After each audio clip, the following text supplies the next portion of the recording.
Oh, Mahmouda, while you're on the, Minu, I mean, whilst you're on the call, I've got a question, nothing to do about the trust at all, but what's an associate practitioner? It's probably one of the newer job roles, which is, I'm sure it has some meaning behind it, but I wouldn't be able to tell you off the top of my head. Oh, well. We've got them in nursing, Martin. Ah, see, that's the reason. Oh, they're nursing, are they? I thought they were. They can be either. They're often graduates who are doing support roles, but they can be quite technical, like in the cardiology department. Where there's, you know, but they can. But as Debbie said, they can often support nurses. So it's a term that is used relatively widely. Yeah. Miscellaneous, sort of. No, well, not quite. Julian with us now? No?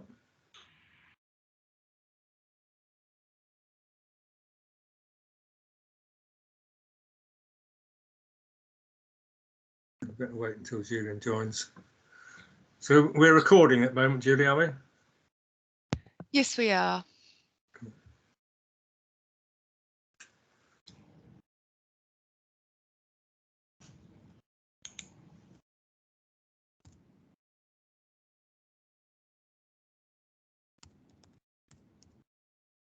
I think maybe if we'll do some of the early business then, and Julian will join us, I'm sure. Okay, well, welcome everybody, and we've got some guests which I'll welcome in a minute. Any public questions?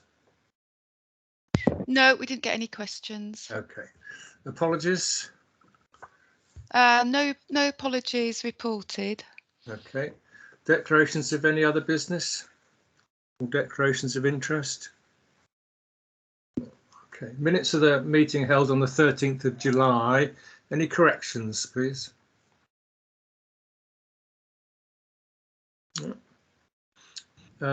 Action log and matters arising. Any comments? Anything's missing?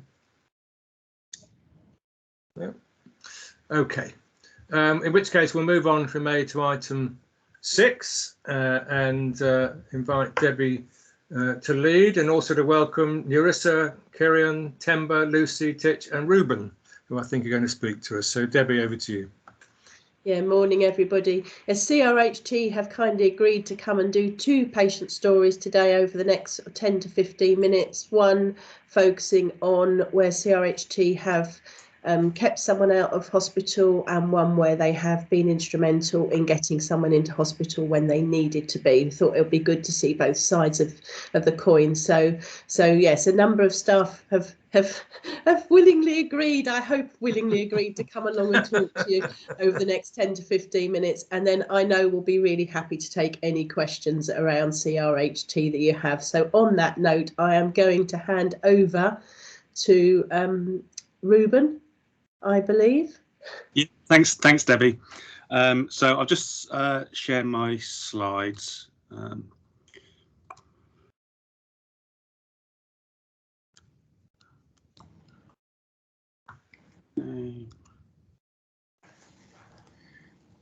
Okay, right.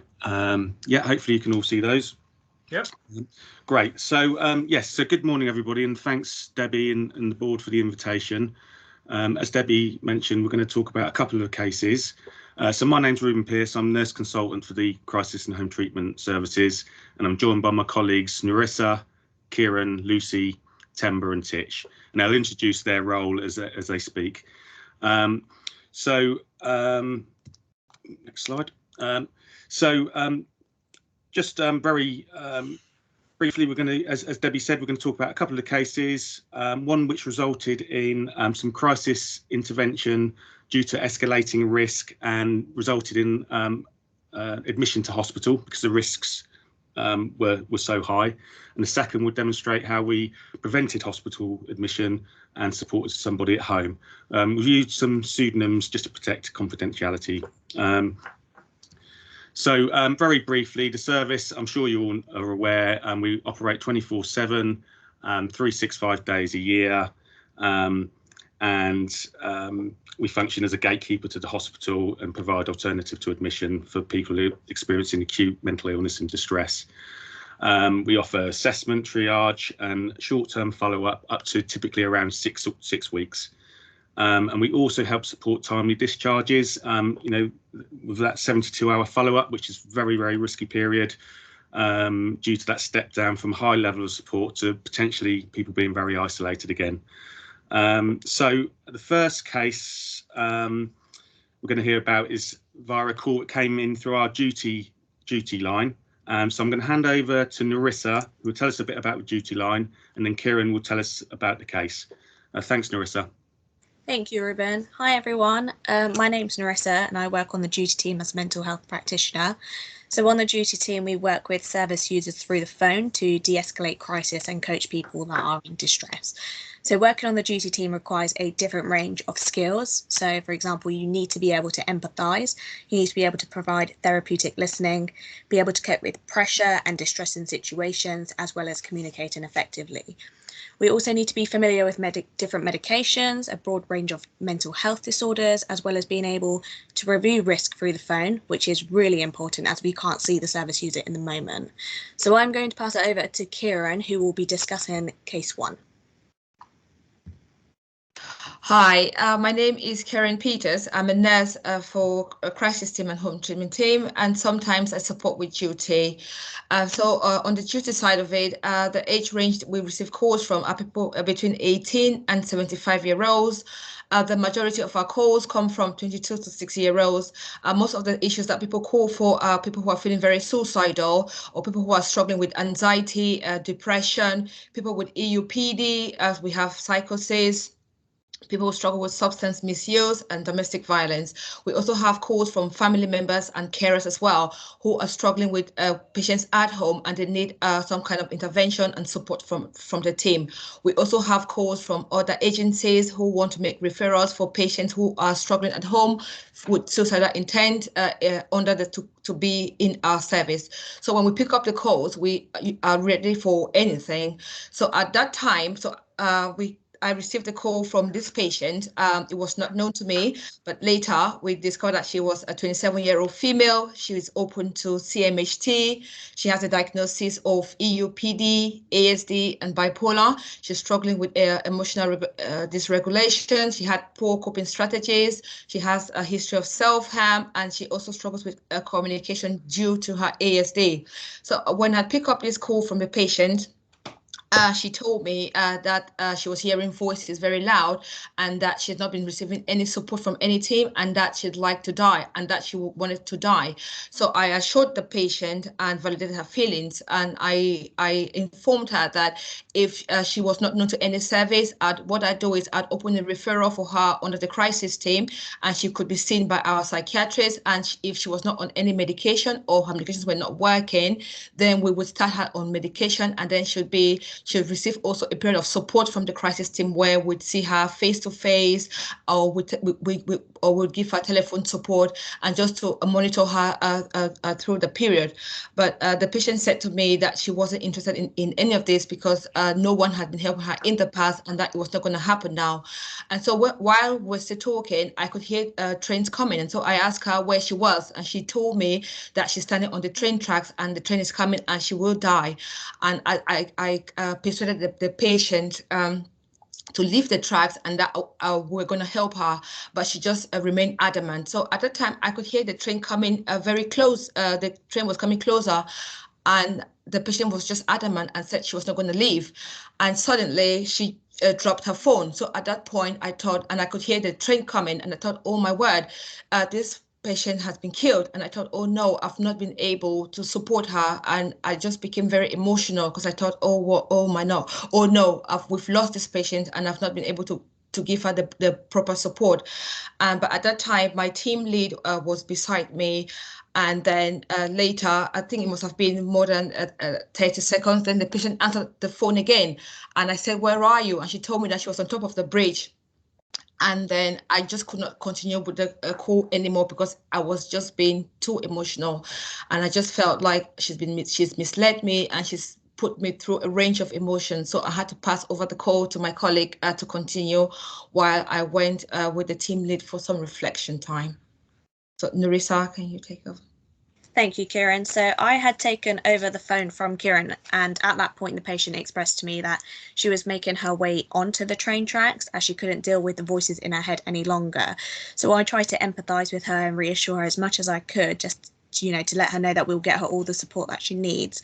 But the patient had made her way onto the train tracks and she wasn't in the right frame of mind to take in any of this information at the time. So a few minutes later, the train was actually approaching her on the train tracks, but it had stopped. Somebody had come out of the train and was walking towards her, and I heard someone say, "You're not allowed to be on here." So I asked the patient if she could hand over the phone to that person, as she wasn't in the right frame of mind herself, and that person happened to be the train driver. So we had arranged for her to be taken onto the train where she could be safe and get her off at the next stop where she would meet the police. Once she arrived at Field Station, the police took over and the patient took her to a place of safety where later on she was assessed and admitted into hospital. Next slide, please, Ruben. So while we were on the phone, both me and Kieran, we were very empathetic towards the patient. We did our best to support her, but we also felt very pressured and responsible for her life in that moment. After the call, as you can imagine, we felt very exhausted and drained, as it did require a lot of patience, thought and energy. But we also felt very supported by all of our co-workers on the crisis team. They did an amazing job, and overall we're just grateful that the patient was safe. I'm now going to pass it over to Titch. Thank you, Titch.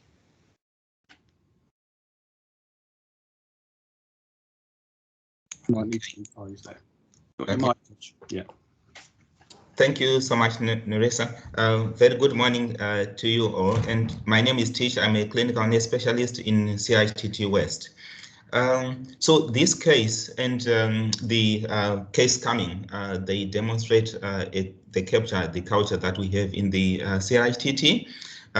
We can see that there is a requirement for a quick evaluation of a situation and also delivery of effective therapeutic intervention within a very, very short space of time. And as part of it's only made possible by having that team behind you, even if it's one person on the phone, it's having that team behind you. So as a team, we are very much well connected and we have got a very much deeper understanding of each other within the team. And this creates an open atmosphere and where staff feel safe to reach out, and also colleagues are willing to reach in to help. There is always a supportive presence, which means that there is always a colleague to help when they see a colleague struggling. This open, safe and supportive culture has got its focus on staff well-being through individual or group supervision, and also this takes the form of space groups that we have in the team, some informal supervision, some interactive learning, and some planned teaching sessions that we have in the team, where we have the opportunity to share case studies, our experiences, and in the case of serious incidents, they take the form of debrief, and this can go on for some time with support from colleagues and senior staff. As a team, we regularly aim to share and learn from our successes, as well as when things have not gone so well and when things have not gone the way we have hoped for. We still carry out sessions to learn from those incidents. We focus on acting as role models in the team and especially empowering each other to be as healthy as we can at work. And also we take a lot of pride in our team identity through the above distinctive attributes. And of course, of all these contributes and is part of a culture of quality improvement, sort of looking at continuous improvement. Whatever we do, we would like to surpass that on our next intervention or on the next person on the phone. We try to surpass that. And this is all underpinned by QMIS with especially a diversity flavor in the team, considering that we've got a variety of professionals with a number of professional backgrounds in the team. And on that note, I will hand over to my colleagues Temba and Lucy to talk about the second case.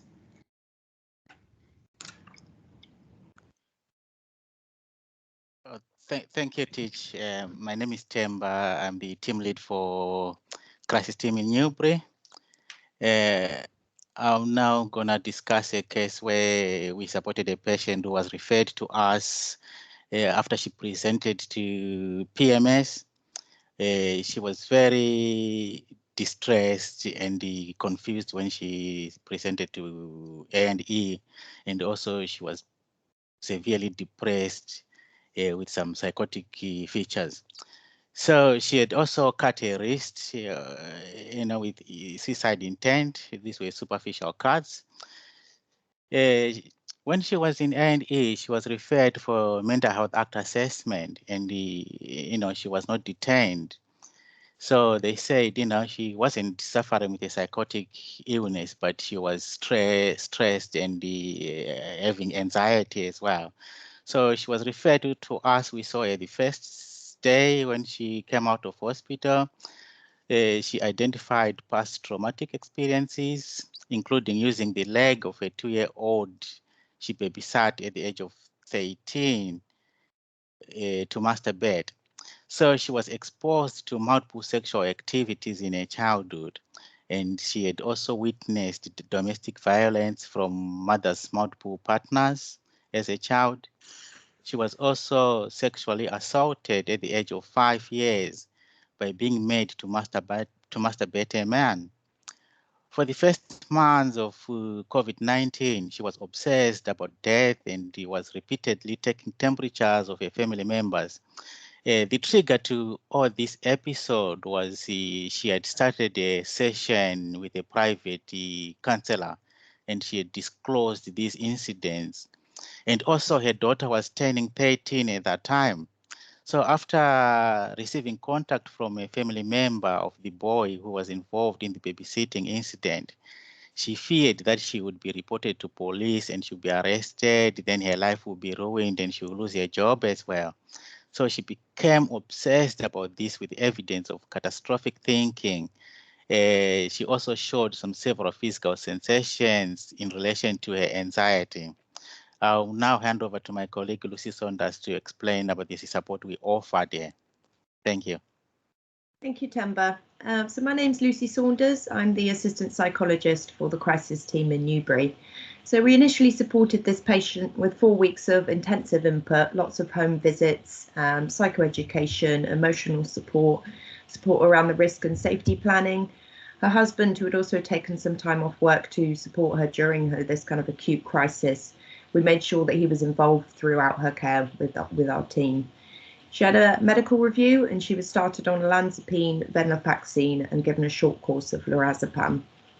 So after this initial 4 weeks, we then opened her to the psychology home treatment team, and that's when I started one-to-one sessions with her. So we did 12 sessions overall. Unfortunately, between the second and third session, her mother actually ended her own life. So we kind of shifted the focus for a bit from the kind of crisis, reflecting back on the relationship she'd had with her mum. She had a lot of complex trauma, childhood trauma, and her mum had struggled with her mental health her whole life as well. So throughout the sessions, we made sure that we went through a lot of coping strategies, shared a lot of resources with her. We often kind of reflected on her crisis, so where she'd kind of been to where she was now. And throughout, making sure that I validated her emotions, reassured her a lot, but maintained that trauma-informed approach. So by the time we finished the 12 one-to-one sessions in January 2021, her psychotic features had long since subsided, her mood had improved significantly, and her anxiety had considerably reduced. So she told me that she had this kind of new lease of life reflecting back on the crisis, and she was very hopeful for her future with her husband and 2 daughters. So she was referred for outpatient psychiatry with CMHT, and she also had an established plan for private therapy that her employer would fund. So this is just some feedback that the patient gave us at the end of her support with our team. She became quite tearful. She said there's no words to express her gratitude. And as I said, we kind of reflected on just how different things were from when she was first referred to the team to where she was at discharge. So I wished her all the best and said that I hope that her long-term therapy, continues to go well.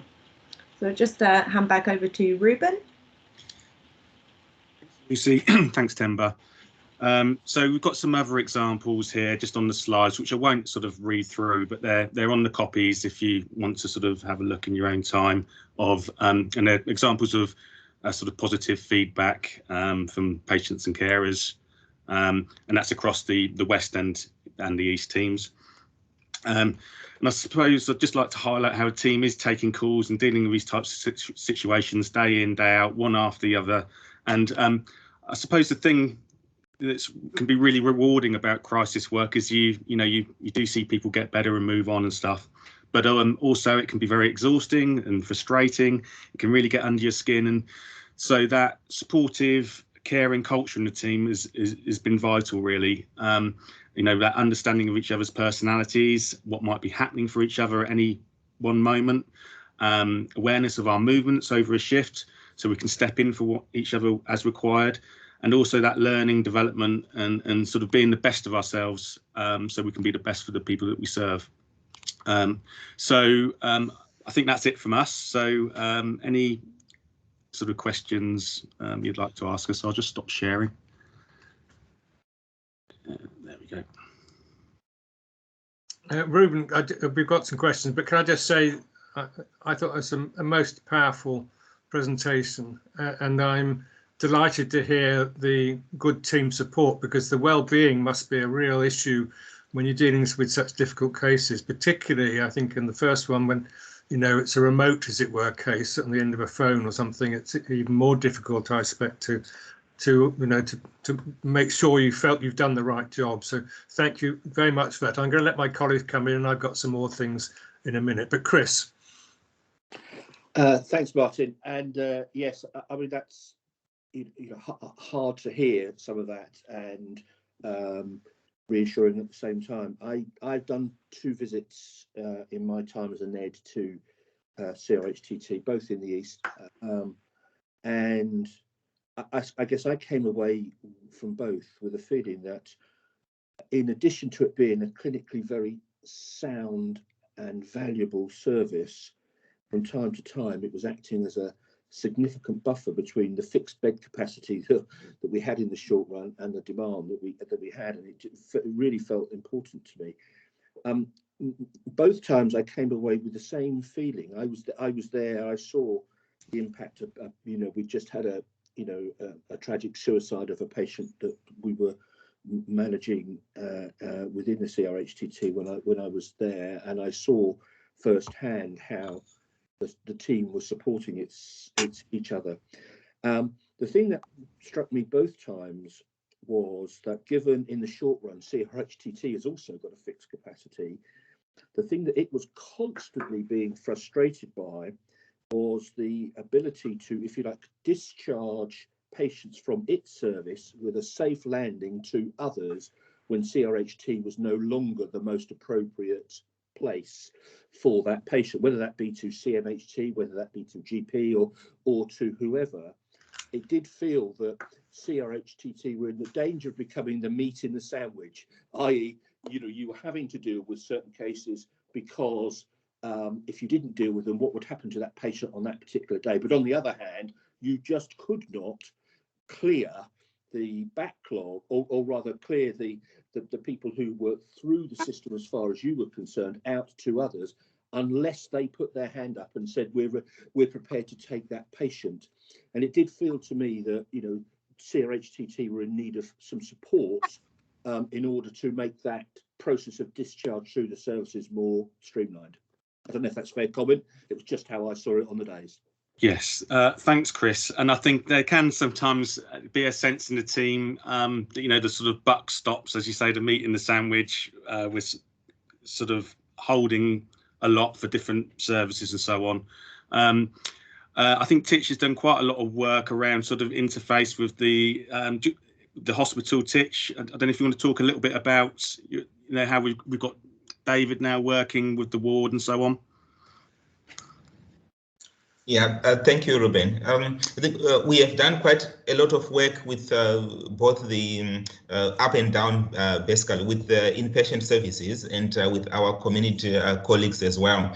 And I think it is fair to say that it's an engine that is firing from all cylinders.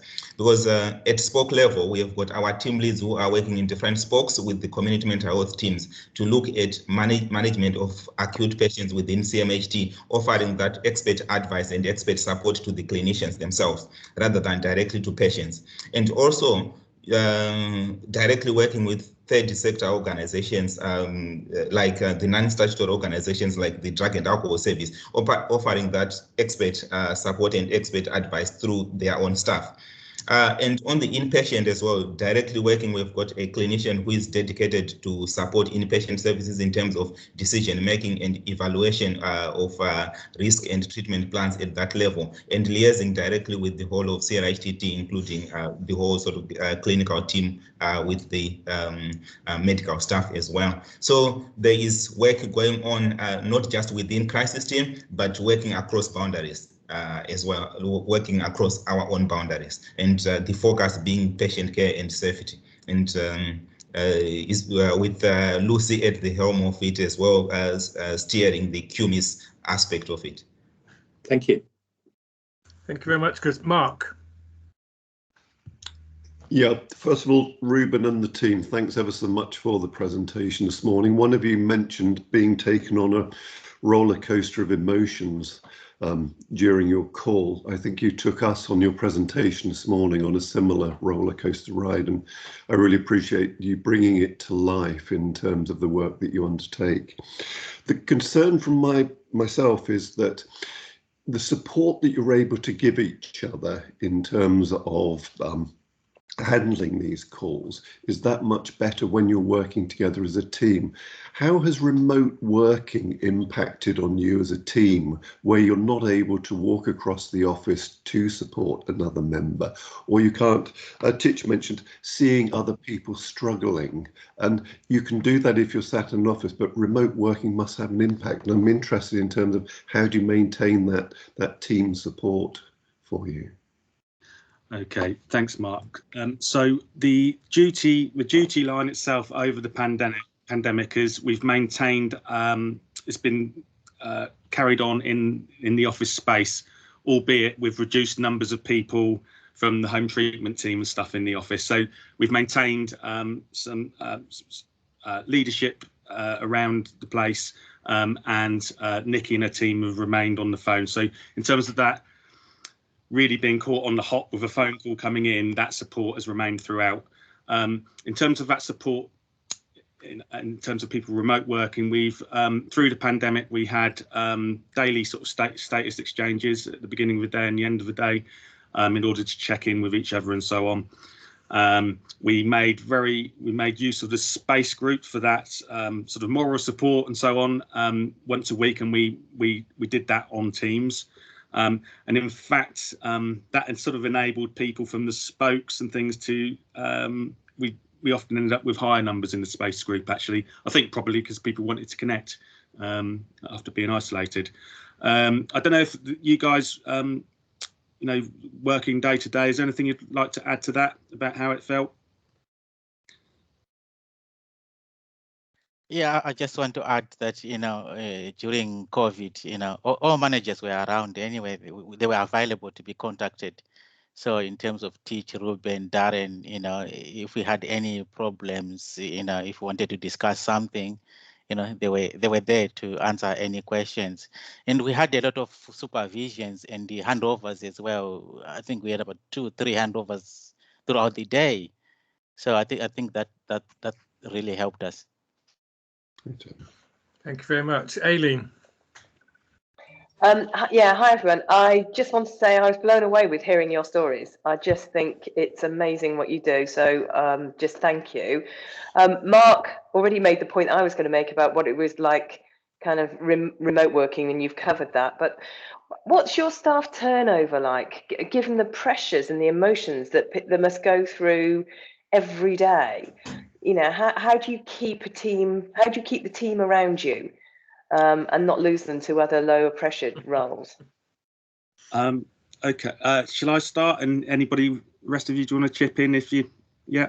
So I think our turnover is pretty good. I haven't got exact figures. We do lose quite a few APs, assistant psychologists, but that's true of I think any service because you need to get experience. However, I think the focus on sort of collective responsibility for each other and so on. I think we keep mentioning space groups and things, but that time to stop for a virtual cup of tea without any particular agenda to sit and talk through whether it's a clinical issue, whether it's you know, what's happening in the world. You know, obviously the pandemic's been a big point of discussion and so on. We just take some time to connect.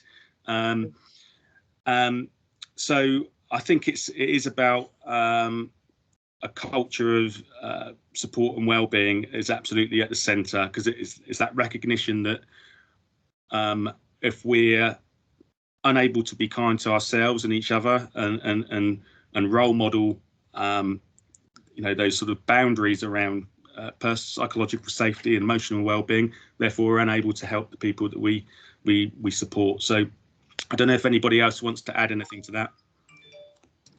Yeah, I'll add a bit, Ruben.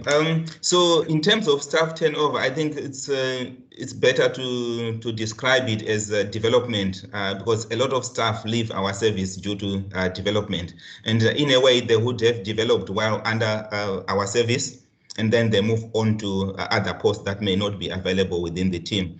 I think it's all anchored in the supportive culture in the team. When you walk into into a crisis team office, you will not be able to tell who is the junior staff, who is the senior staff. We all work seamlessly together, and with the development opportunity being offered to everybody in a fair way, and it's like a home away from home. When we look at crisis team, so that alone, it sort of cements us into a very what I would say a progressive and effective team, and looking at individual needs and understanding each other even better.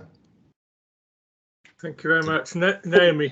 Martin, sorry, can I just ask one other point? Please. So just a very specific one. You said that you work with external agencies. Now, I would have. How do the members of public, when they're standing on the side of the railway line, how do they get our number? How do they find their way into our service in the first place? You know, rather than perhaps as Samaritans, or do they get passed on? So, I mean, in this particular case, it was somebody who was known to the CMHT and would have had their number as part of their safety plan and things like that. In terms of, you know, external public who may not have ever come into our service, I suppose it may be through those external agencies having our contact, our leaflets and so on, or obviously looking online and finding the contact number. So, yeah. Okay, thank you. Thanks, Martin. Thank you. Naomi. Yeah, thank you, guys. Like my colleagues, I'm truly humbled by what you do and how you do it. You know, you literally save lives every day. There are very few professionals that can actually say that. I was struck by so many things about what you said, but moving on from some of the excellent points that my colleagues have made, in particular, obviously struck by the you know, the level of professional intervention that you provide to the patients, and how you do that in such a way to de-escalate that, you know, from a crisis to something that is then more manageable. But beyond that, I was also struck by how you deal with the people around the patient. So, you know, in the first case, the train driver and the police, and in the second case, obviously, there were kind of family members as well. So my question is actually in that regard. You know, you would have been well trained, obviously, and you'll have done continuous professional development in respect of the patient, attention to the patients. What does it look and feel like with respect to, you know, the others who are so important to the welfare, the ongoing welfare and care of the patient? You know, do you feel that that's well done? Is there more that could be done? You know, what kind of tools and so on do you utilise in order to be as competent with others around the patient? So is that in terms of support we'd provide to others who might be working with the patient? Yeah, I mean, Ruben, you know, to be direct, you know, clearly there was a conversation with the train driver in the first case, and the police had to be engaged and informed so that they could support the effort. So I'm just so intrigued by kind of how you go about that, and do you feel probably, do you have separate people in the team that do that bit? Yeah. Oh, okay. Or do you all do the holistic bit sort of thing? It's kind of holistic, but we've normally got a shift lead. So we've got Dan, who's quite instrumental in this situation in the background, who's one of the team leads, who was doing a lot of the phone calls to the police and things in the background. We do have on each desk, we have contact numbers for British Transport Police, so direct numbers we can call for those kind of eventualities. And similarly, we're also jointly work with the police street triage team as well. So we have very good links into the police and so on. Of course, there are occasionally situations whereby we don't necessarily have a direct number, and that might be it may be an emergency, in which case we would do a 999 if it's something that immediate. Thank you. Yeah. Thank you. I think Lucy was going to come in, were you? Yeah. Yeah, I just wanted to add for the other side, the carers and families. So we obviously run a carers support group every 6 to 8 weeks in the crisis team as well, which I've helped to facilitate with Ray, our carers lead. We also collect feedback from our carers as well as patients, so they're very actively involved in improving the service as well. And we have, as a result of the carers group, we've pulled through a few QMIS tickets. So general kind of themes that have come through, areas we can improve, we've brought them into our huddles and actively kind of work on those as well. So I think it's always kind of at our forefront to make sure the carers are involved with the whole process, but then also making sure we pick up where maybe we haven't done that so well. So thanks, Lucy. Temba, did you want to come in? Yeah, just to add on that bit as well on involving carers. When we do assessments, we normally try to see patients on their own first, gaining consent from them, then if they want to involve their carers. So normally we formulate a plan with the patient, then we share it with the carers as well for them to get involved, to know exactly what is happening. And also they're the ones who stay with the patient most of the time, so they know exactly how the patient presents when he's unwell, when they are okay. So we get quite a lot of feedback from them as well during visits. That makes complete sense. Thank you, Temba. Thank you very much, everyone. Look, this is, Julian, you got your hand up. Not a question, but just to say, I think David summed it up nicely in the comments box. Really, not only is the work just hugely impressive, as well as hugely demanding. I thought you presented superbly as well today. You really brought it to life, because sometimes it's quite difficult, isn't it, in a virtual session. So just want to thank the team, A, for the work they've done, and B, for such an illuminating presentation, really, and sharing out amongst the team. It was brilliant. Thank you. Thanks. Thank you, Julian. Ruben, we need to move on now, but this has been a fantastic presentation, and it sort of restores my faith seeing teams who are so professional, so caring. I think it's fantastic. So thank you very much to all of you, and good luck. Thank you very much. Thank you. Thank you very much indeed. Thank you so much. Thank you so much.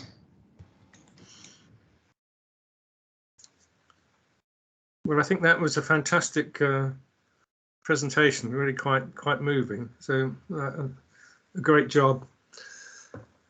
Perhaps we could then move on, Debbie, to patient experience. Yeah, thank you, Martin. So this is our usual quarterly report. I've got nothing in particular to point out. We have seen some increase in MP inquiries around wait times for CAMS, which we do periodically see. And we have seen a bit of an increase in complaints from prospect that there doesn't appear to be any particular theme, but we are keeping an eye on that at the moment. Other than that, just to note that we have now got the demographic data pulled by attendees rather than the national local data. So hopefully it's more meaningful and relevant in that section. Just to say, the patient experience tool is progressing as we were expecting it to. So all of the focus groups have been done. The questions have now been designed and agreed and signed off, and they are in the build process. So on track for a soft launch, as we're calling it, in beginning of November, so that we can then iron out any last minute problems. FFT, you will see in the scorecard as well as in here, is lower than we would want it to be, but that the FFT questions will be in the new tool. So we'll be able to focus much more on that once we get the new tool in place. And really, other than that, I'm happy to take any questions. Thank you. Any questions? David? Thank you. Not a question, because I think the report is clear and self-explanatory. I just want to comment on the percentage response rate within the negotiated timescale.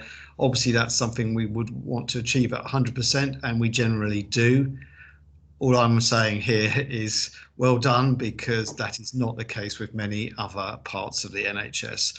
And we all know if you respond late, it disappoints the complainant and causes more difficulties down the road. So well done. Thank you very much. Any other comments on this? I mean, it's a fairly sort of nothing much dramatic has happened at the moment, is it? No. Okay. No. All right. Well, shall we move on then, if there's nothing else, to Quality Assurance Committee, David? And I think you can lead this, if you may. Thank you very much. Very briefly, the QAC was on the 14th of September, and your meeting packs include the draft minutes. We had an interesting and very constructive meeting that included updates on our carer strategy, the National Patient Safety Strategy, and the planned changes to CQC inspection and how they may affect us in the future. Today we also have, as usual, the two papers from the paper from the Guardian of Safe Working, and of course the Learning from Death report. So I do believe they are self-explanatory, and I have nothing but I wish to accept and report to the board. So I'm going to leave it at that and ask for questions. Any questions for David?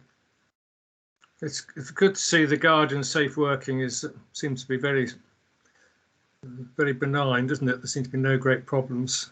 It seems to be a consistent picture. It's a very consistent picture, and we are a mental health and community trust, so it's very unreasonable of me to compare with other forms of NHS trust. But in general, the NHS is being subject to staffing issues, particularly junior doctors. And as a result of that, mitigating left, right and centre, which causes further problems, and particularly with doctors working unnecessary overtime, none of which is an issue for us. So that's a great relief. Okay. I just wondered whether you or Minu might just want to say something about the medical examiners and the changes there, just to help us understand. Let's get Minnow to give him a minute to think of an answer, but I always say it is a long-awaited response to the Shipman inquiries all those years ago, where there was no good quality control around the cause of death on death certificates. This introduction is welcome. We're linking in with the Royal Berks from practical arrangements. It will make a difference in the long run, and I can see it only as a positive thing. And it might well feed into the learning from deaths as well, so that would be useful. So over to Minu, who will no doubt let us know if there's any practical issues I don't know about. Thanks, David. Thanks, Martin. We are looking forward to this process. Genuinely, I feel it's something which is long since overdue. We've been working on it for over a couple of years. COVID sort of slowed it down, even nationally, because we were expected to implement this during the COVID year. The time frame was pushed back. Royal Berks is our provider, so they will be doing all the scrutiny of our debts. Everything is fine. Operationally, it is not an easy process. We have to understand that we have a whole range of wards spread across Berkshire. We're not like a hospital building where everyone works exactly in the same way, and all the wards will have to follow the process that we have set out quite closely, and we are supporting them with understanding it. The ME process doesn't start even as a pilot until potentially November. The statutory requirement is from end of March 2022.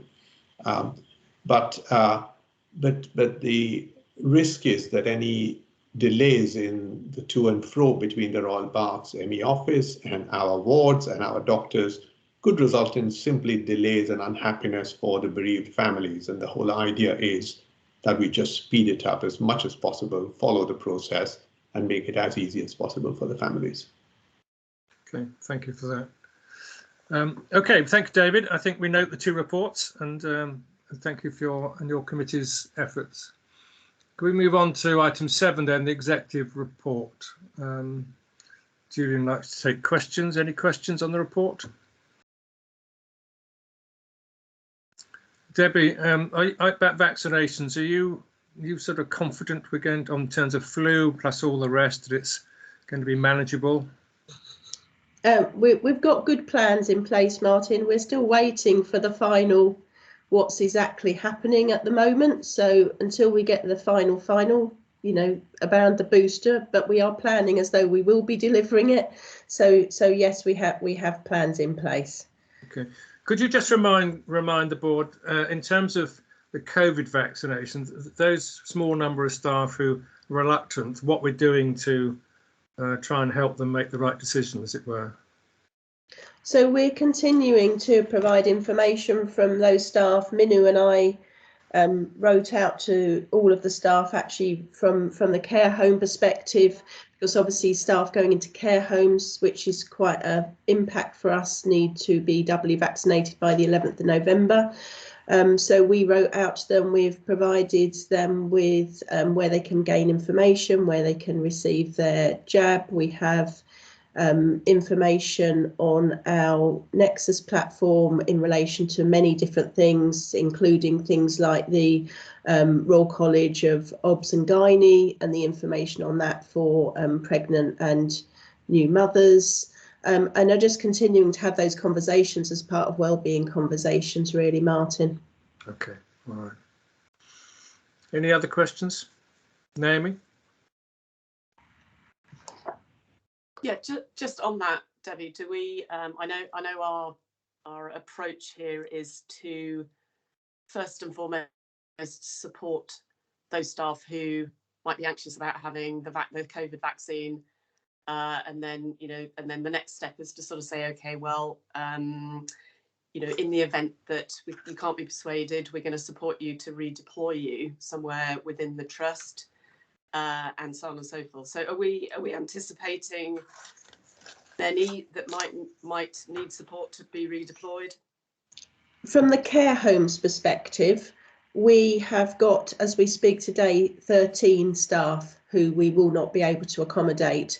Of course, the consultation is currently out, closes on the 22nd of November for wider health and social care staff for both COVID and flu vaccination to become mandated. So that will be a whole new piece of work if that occurs.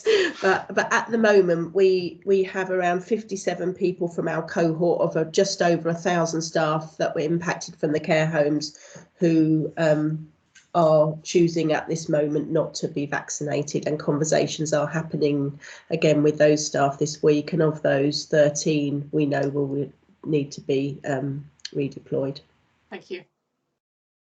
Thank you very much. Anything else? Okay, let's move on then to performance section, item 8. Paul. Oh, sorry, Chris. Chris, did you have a? You're on mute. Yeah, if I can press the right button, yes. Just a very quick update. We had the latest governance meeting of the ICS. So under item 3 of the Executive for Integrated Care System, what I can say from that is that the timelines are the centre appear to, should we say, have issued what Fiona regards as the most permissive statements, so allowing people to have their areas to have their own approaches to issues, but at the same time the least permissive approach to recruitment. So the way that things now appear to be is that the recruitment of the chairs for these systems is unlikely to be published until the middle of October. They are working on middle to end of November for chief exec, and to have the exec directors and non-exec directors in place by sort of Christmas, New Year. And just a reminder to people, this is for a business that needs to be up, running, and ready to go from April 22. So should we say the impact of the boundary review clearly affected just us rather than the nation as a whole, but obviously COVID and everything else has slowed quite a lot of things down. But the one thing that hasn't really changed is the ability for these organisations to be up and running and ready to go by next April, and that appears to be should we say, the end date's not moving, but all the milestones in between are slipping. Thank you for that, Chris. We have an interesting year or two ahead of us, I think. Paul, over to finance. I was going to say it's looking good, but then we never quite know what the truth is underneath, do we? I didn't mean that in a pejorative way. I just meant that, you know, with COVID, it's and the special funding, it's quite difficult to distill what the underlying position is, I guess. Or am I being too? No, don't worry, Paul. Don't worry, Paul. We accountants are used to that sort of stuff. Just not so openly. I think that's a fair point. I mean, I think that, you know, certainly moving into H2 and when we get into conversations around 22, 23, the underlying position, when you strip out all of the additional allocations that we've received this year, will be the key note for conversation. As it stands at the moment, the financial position does still look healthy. So 1.4 million surplus to the end of July, which is 900,000 better than we anticipated at this point in the year. If you just look at some of the drivers behind that, if you remember back to when we set the plan at the beginning of this year, by the time we got into Q2, we were expecting to see our costs increase off the back of the investments that the commissioners had made, especially with some of the recurrent and non-recurrent funding of spending review and service development funding. What we're seeing is that we are seeing small increases in the workforce, but not to the numbers that we anticipated that we would see. And I think that was always the challenge, given the size of the increase we were forecasting, as well as the speed at which we forecast we'd be able to recruit. So what that means is that we're having to push that investment income back into H2 to align with when we think staff will come on board. And obviously that will form part of conversations with commissioners when we go into planning for the second half of this year, which is imminently. In terms of COVID, obviously we've got a fixed level of funding for the first 6 months. We're continuing to see our directly attributable COVID costs reduce. So we're probably now building a non-recurrent benefit within the position in relation to that funding. And again, that's beneficial for the first half of this year and potentially into the second half of the year, but will become a problem when we anticipate a majority of that funding will cease in 22, 23. But certainly is a benefit into the position that we're currently seeing. And elective recovery funding, if you remember, this is the funding that systems can earn for generating a level of activity compared to the level of activity they generated pre-COVID in 1920. So we've recognised a further 100,000 of that income in July, which takes it to 200,000 year to date. That's covering the additional marginal costs that we've expensed, as well as additional revenue expenditure that we anticipated after having to fix the capital planning problem that we had at the beginning of this year. But that's obviously less than what we anticipated at this point in the year, and probably going to be less than what we anticipated right through till the end of H1. One thing just to note on the elective recovery fund, obviously this programme has cost significant amounts nationally, and the centre have revised the rules sort of mid-year already. So it was anticipated that additional income would be earned on any activity over 85% for Q2. That percentage has been increased to 95% now. So partners across Bob are now trying to undertake an assessment of what that does to the level of additional income that we thought the system would earn.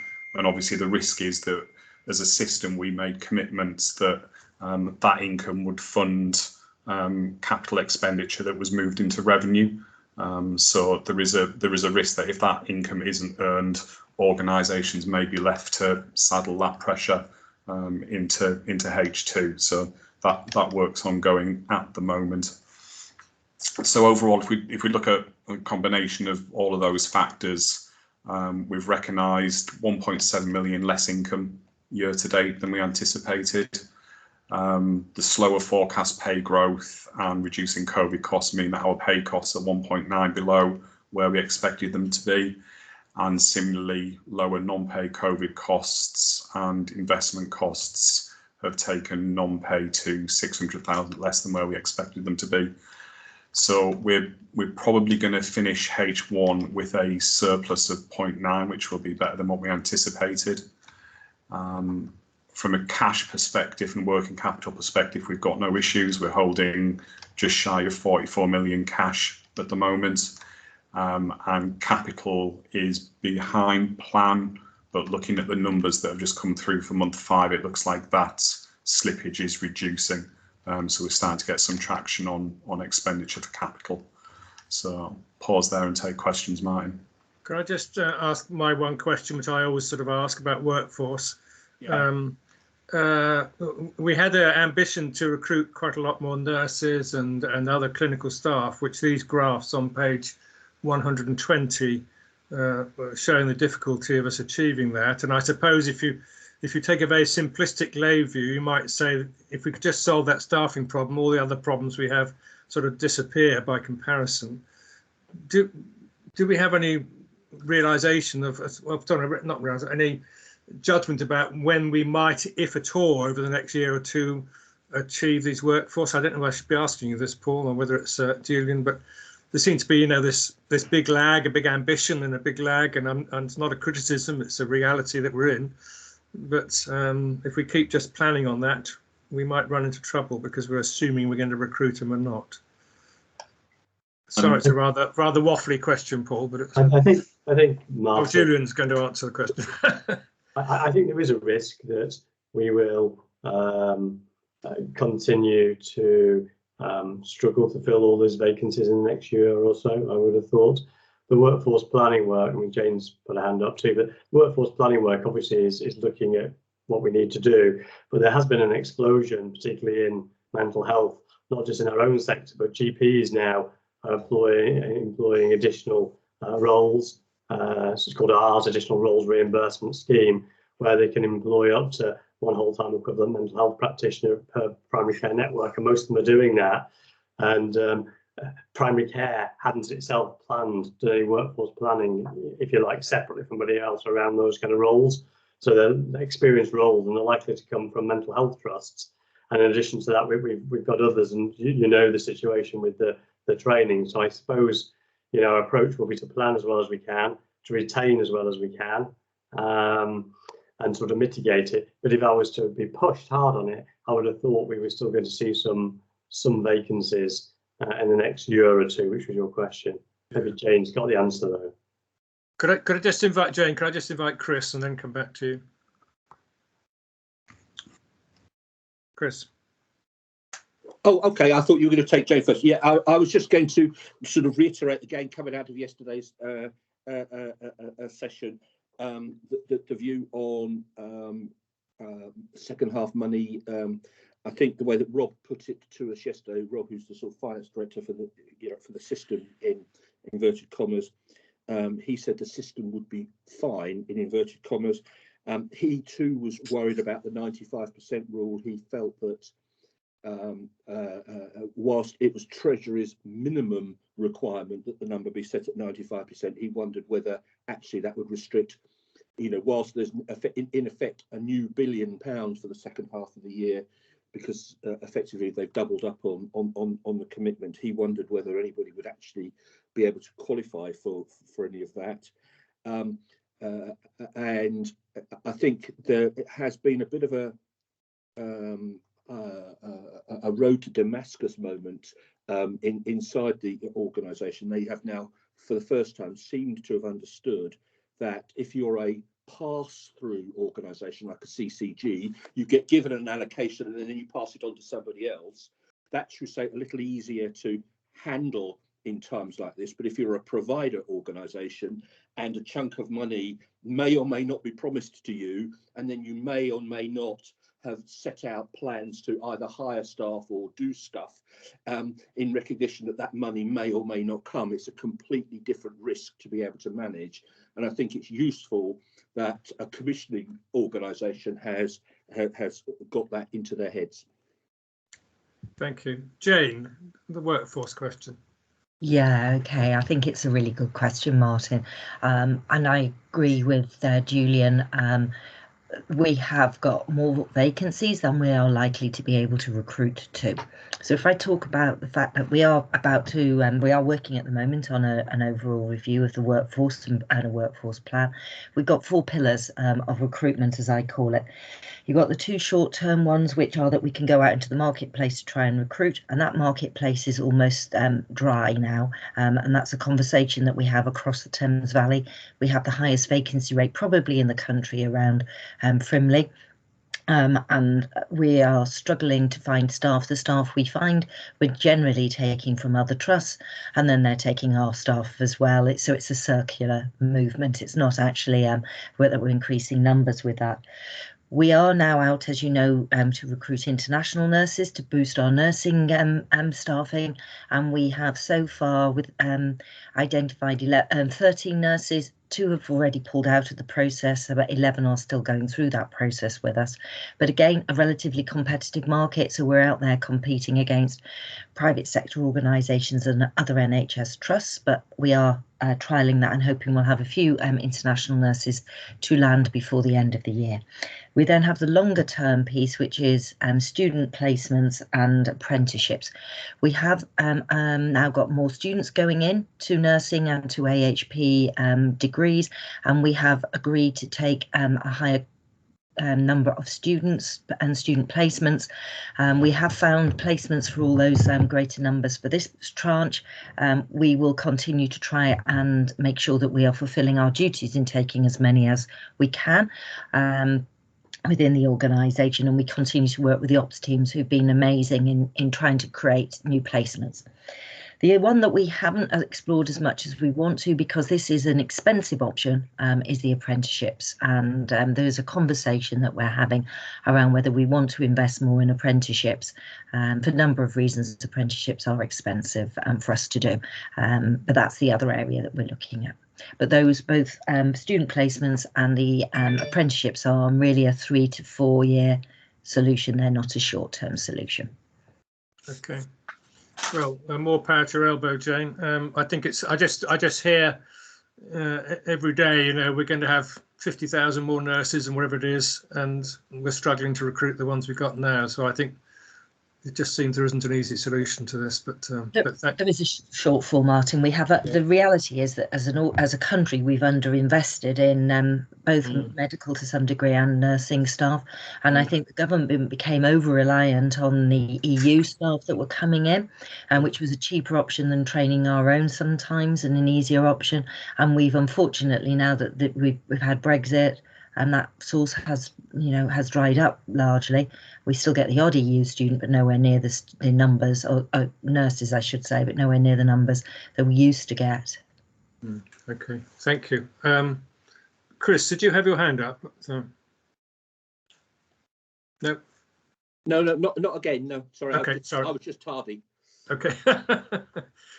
Thanks very much, Jane. Okay, can we move on to the performance report? Paul? So I'll take the report as read. Just highlight a couple of metrics from the drivers. Obviously, self-harms continuing to report red and track well above plan, as is sometimes the case. Although the numbers are high, 60% of those incidents relate to just 3 individual patients. Continue to see pressure on mental health services, as is evident in the average length of stay on mental health wards, mental health wards continuing to report red at 49 days ahead of the target. Mental health clustering, although red has seen an improvement, and we're getting close to the 80% target. We're just 3% away from that at the moment. And as Debbie had indicated earlier, we've brought online the patient experience metrics, which was suspended during COVID, which we expect will be overtaken by the launch of the new tool in November. Apart from that, happy to take any questions. Thank you. On page 146, the fire training compliance, if you just look at the general chart, it sort of goes from green on the left to red on the right. I see some of it, is some of this sort of COVID related? Is that just gets in the way? Is it?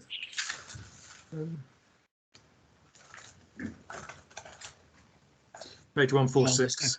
On the statutory training, it's obviously a very high target of 95%. What that goes down to is if you have a ward with 30 staff, you only need 1 or 2 not to be compliant, and you're not achieving the target.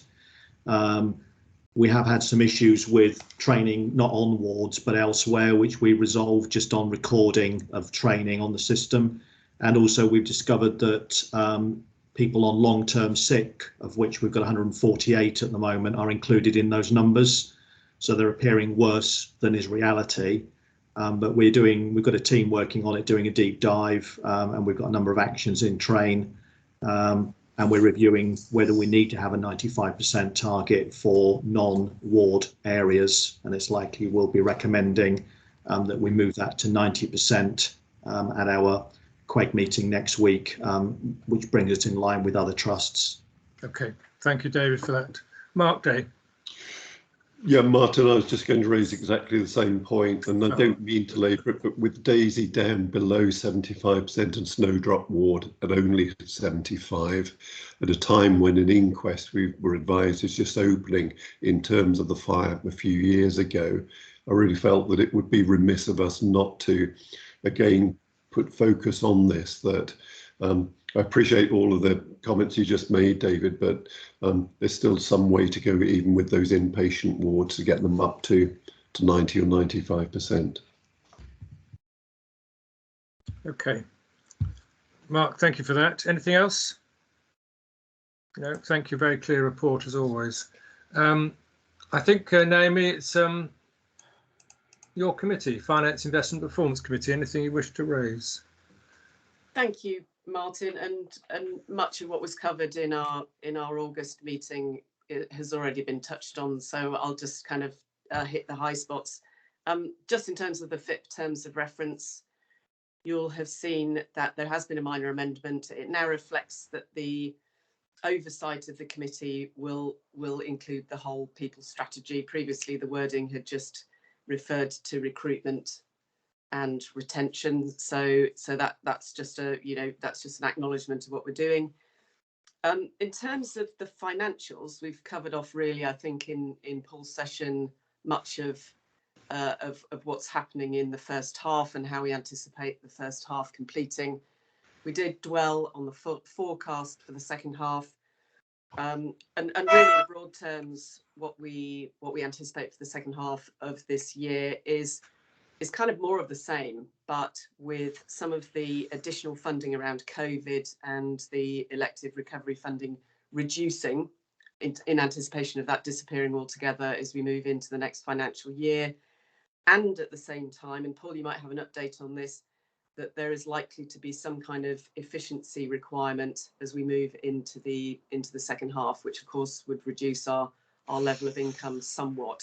The number of 3% has been floated, but I'm guessing, Paul, I don't know if that's actually been confirmed yet. So do you want me to come in now, Naomi? Sure. Yeah, so we're expecting the detailed H2 planning guidance end of this week, early next week. But obviously we've had sight of the headlines, so there will be a maximum efficiency target of 3% levied on systems.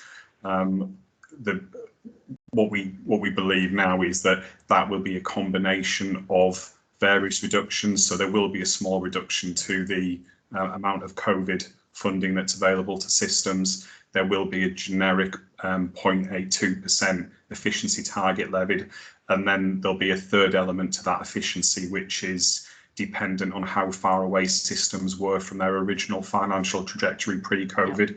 But if you take that as a bundle, systems will be capped at 3%. So the maximum efficiency is 3. For us, there may be a reduction beyond that because we believe mental health funding is going to be protected as well. So it could be our efficiency target is lower, but effectively that means others in the system may need to make up a high proportion of that efficiency.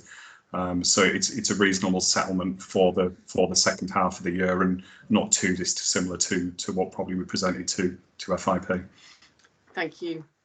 So a bit more on that to come, I think, as we move ahead in terms of what the full year is going to look like, and you know, I think some of the indicia that come through as we get more insights from the centre on what's expected, you know, that will foreshadow, I think, what we can expect for the coming financial year. We had a big session on people, and Jane did an excellent job of covering off on a number of elements of the people strategy, which was extremely helpful, some of which she's already touched on around our recruitment activities, so I won't belabor that, but lots and lots going on in our efforts to ensure that the pipeline for recruitment remains as healthy as it can be. But she also gave us some insights into ongoing activity to reduce staff turnover, which of course is an effort that never stops, in particular touching on a couple of risk areas. So, for example, staff turnover over the last year, we've done in a holistic sense across the trust, we've done a really good job, you know, systematic approach to trying to ensure that the people we have, we keep. However, in recent times, PPH has had something of a, I won't call it a spike, but it's had an uptick in the number of people leaving, which is a bit disappointing, but there are activity sets in place to stem that.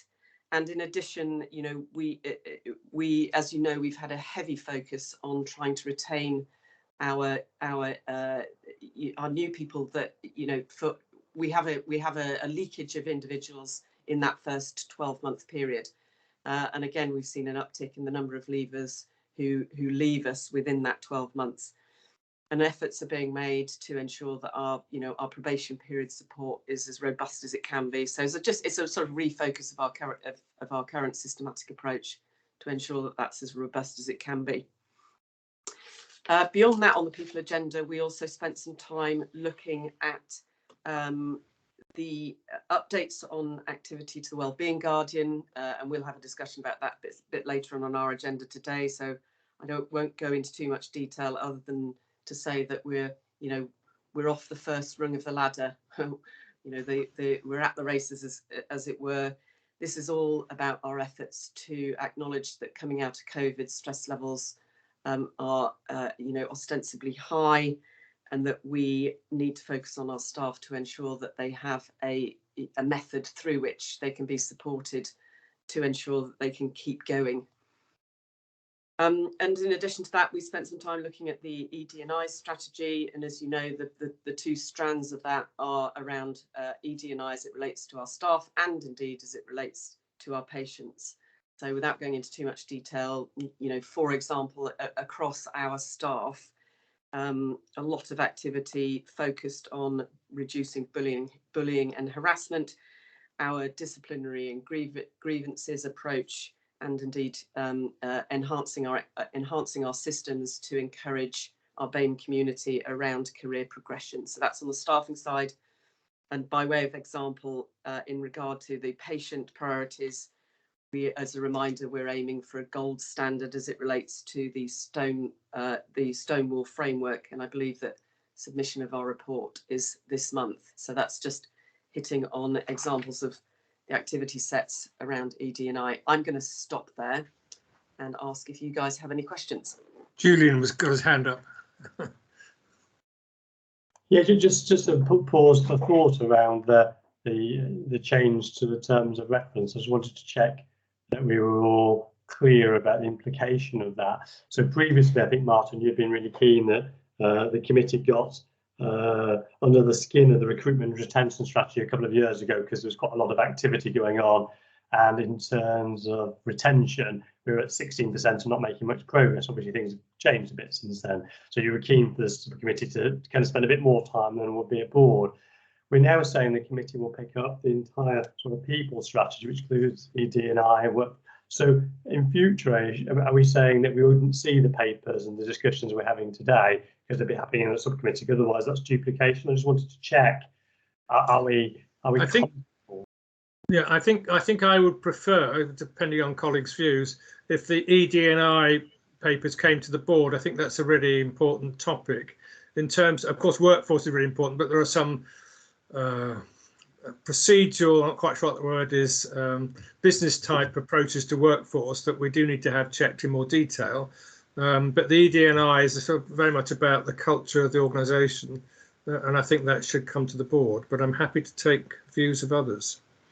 I 100% agree, Martin, and Jane, please jump in here. But the sort of morphing, if I can put it that way, Julian, into a world where the where FIP has some oversight over the people strategy as a whole. My insight to that is that it's come about almost as a practicality, because if you look at the people strategy in its holistic form, kind of everything links. Everything has a very powerful linkage between each of the themes and each of the activity sets. So I think from Jane's perspective and her team's perspective, trying to tease out only the retention and recruitment piece when it has such a profound link to everything else, it quickly stops making a lot of sense. And from a reporting point of view, it's just easier, if you will, to have the ability to hit the high spots within FIP across all people elements. But I 100% agree with Martin that the ED&I piece in particular needs to continue to have full transparency through to the main board. Yeah, so I wasn't sort of arguing either way. I was just seeking clarity, because at the moment the ED&I stuff comes under our people stuff. So I just wanted to be really clear about what we were doing and making sure we weren't having duplication. But if what we're saying is that the people stuff minus the ED&I is going to be done at FIP predominantly, and therefore we won't see detailed stuff in the board, but a report up. But for ED&I, we'll continue to see what we've got. If that's what it is, that's absolutely fine. It's just the clarity that we need, so we're not doing it twice, or we're not doing it anywhere. And I think, Julian, there's always the issue that things change. The impact of particular aspects of the business change. And if it was something we felt, that I felt was needed to be exposed at the board, we'd bring it to the board. I mean, it's, the problem is if you bring everything to the board lasts 5 days. You can't have that. And you don't want to go through things the same just because they were like this last year or the year before. Things do evolve, and different aspects will need to be brought to the board rather than sent to committee. Equally, there's some detail that needs to be better done at committee than board. So I don't think it's completely static, but I think the general approach I'm content with. Jane's got her hand up though, so she's probably going to tell me off now. No, not at all, Martin. I mean, I just want to make sure that whatever we're doing has the right, we're giving is given the right level of oversight. And I agree with Martin that we can't take absolutely everything up to board level, and we want to make sure that we're getting the right level of oversight. And I think we did have a good meeting at the FIP where we had the time to have a look at this. What we might want to consider at board is the frequency at which we might come back and have a conversation about the workforce piece. Yeah. So the regular reporting goes into FIP, and then do you want to deep dive at board level maybe every 6 months to see what's happening every 6 months? Yeah. That's my suggestion. Yeah, I think that's the sort of the right approach. Who else had their hand up? Oh, Natalie's got your hand up. Is that? Yes, thank you. It was just to Naomi's point about the Stonewall. The Stonewall for the first time this year has gone to bronze, silver and gold, and it's a really strict criteria of being able to evidence work across the whole organisation, and we are actually aiming for bronze in the first year. It's a significantly tighter scrutiny than previously. Okay, thank you. Right, anything else on FIP? No, in which case, thank you very much, Naomi. Now on to strategy item 9.1, which is indeed equality, diversity and inclusion mid-year report. Alex, I think you're going to... If I just introduce, so this is the mid-year kind of equality, diversity, inclusion activity update from our strategy, and it sets the absolute focus for the following two papers around the Workforce Disability Equality Standard and the Workforce Race Equality Standard in terms of how we've designed our workforce priorities in the EDI strategy. We can see some progress now being made against our delivery, and in terms of cultural aspects and shift, I think we can see some really helpful green shoots around explicit address and support for this from the board, from leadership, Julian in particular. Julian attended the Pride Parade. That has been really, really well noticed by staff and the community. So it is evident we're starting to get some traction. There has been a very good rapid improvement event at Prospect Park Hospital, and you can see in this report around the racial abuse some very specific countermeasures that are now coming forward, and a specific request to Julian to agree a letter should be given to all patients on admission around what we will and won't tolerate around unacceptable behaviour on racial abuse. And again, that is a significant step forward around our explicit address of, frankly, unacceptable levels of abuse that happens to our staff and BAME staff in particular. So a kind of note of encouragement from me really at this midpoint, and just to set that context for Natalie to take us through the next couple of papers. Thank you, Natalie. Just before Natalie gets going, because you're ready to go, Natalie. Just in looking at this, there's a lot of stuff here that one has to do, which is sort of soft in terms of management. It's cultural, it's the way people behave and think about things. But we mustn't forget that we need to have hard targets about the outcomes. So the measures that tell us whether we're actually making progress have to be very, very clear. Even if some of the actions of the necessity have to be softer and more sort of cultural in nature and more difficult to quantify. So I just think we do keep that in mind. That's all going through, because there's a lot in here which is sort of philosophical almost in terms of the type of thing, and we've got to make sure that we do test that all the way through. But anyway, I'll shut up. Natalie, over to you. You've got the floor for the next two items. So. Thank you, Martin, and thank you for having me here today. So the first paper is our mid-year update against the priorities that we set for the Equality, Diversity and Inclusion strategy that came to board in February. Just an update for yourselves on the EDI team and function. There's been significant change and growth over the past few months. So from January, we created a dedicated EDI team. So we have Tanda, who leads on the workforce, and Laura, who leads on the patient priorities. But in the last month, leadership, talent, and the violence reduction against staff teams have moved into my portfolio as well. So it really makes perfect sense, because all of those strands are connected and increasingly, within our strategy work and nationally, linking talent, leadership and EDI together is the approach that's being taken. So the first paper with the update, I've just provided a summary for the key priorities and where we're at. So the first one, which is about addressing bullying and harassment differentials in experience. Over the past 6 months, we've really worked hard to bring together all of the strands of work to have the really big impact that's needed. So we've been talking with Jerry, who had started work on the BAME transformation program that had work strands in bullying and harassment, career progression, and violence against staff, microaggressions.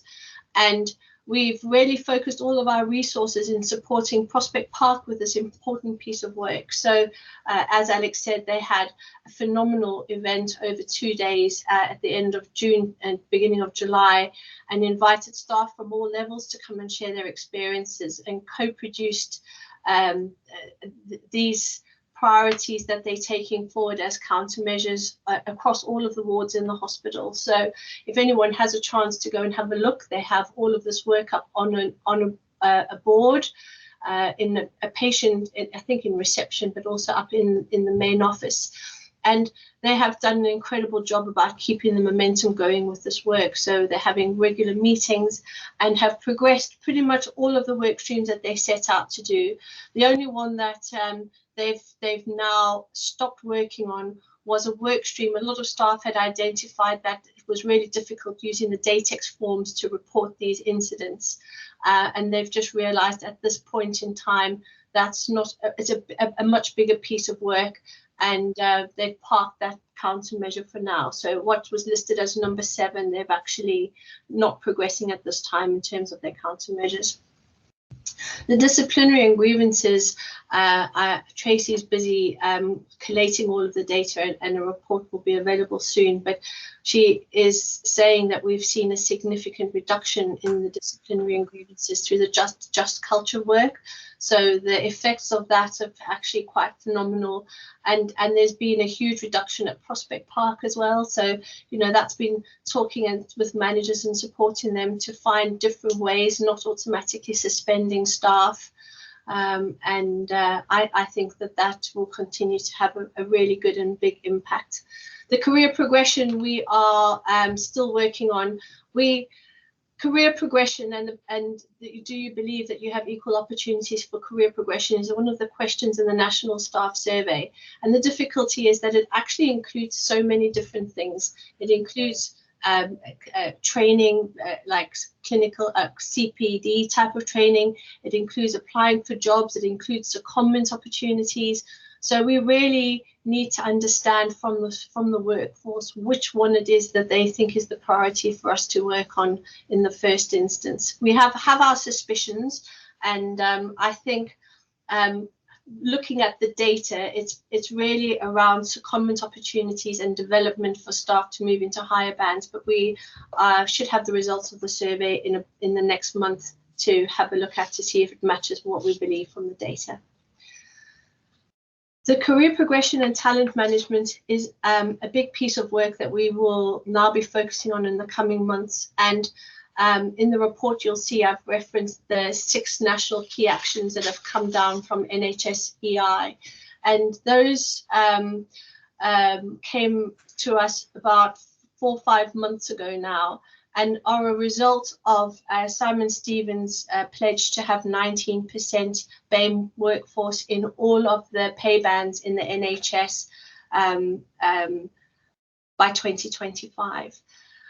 The key actions we were able to write our own action plans for, and we really worked very hard together with the staff networks and Jane and our key stakeholders to put actions that were aligned to our EDI strategy. So we're not anticipating to do anything different to what we had already planned.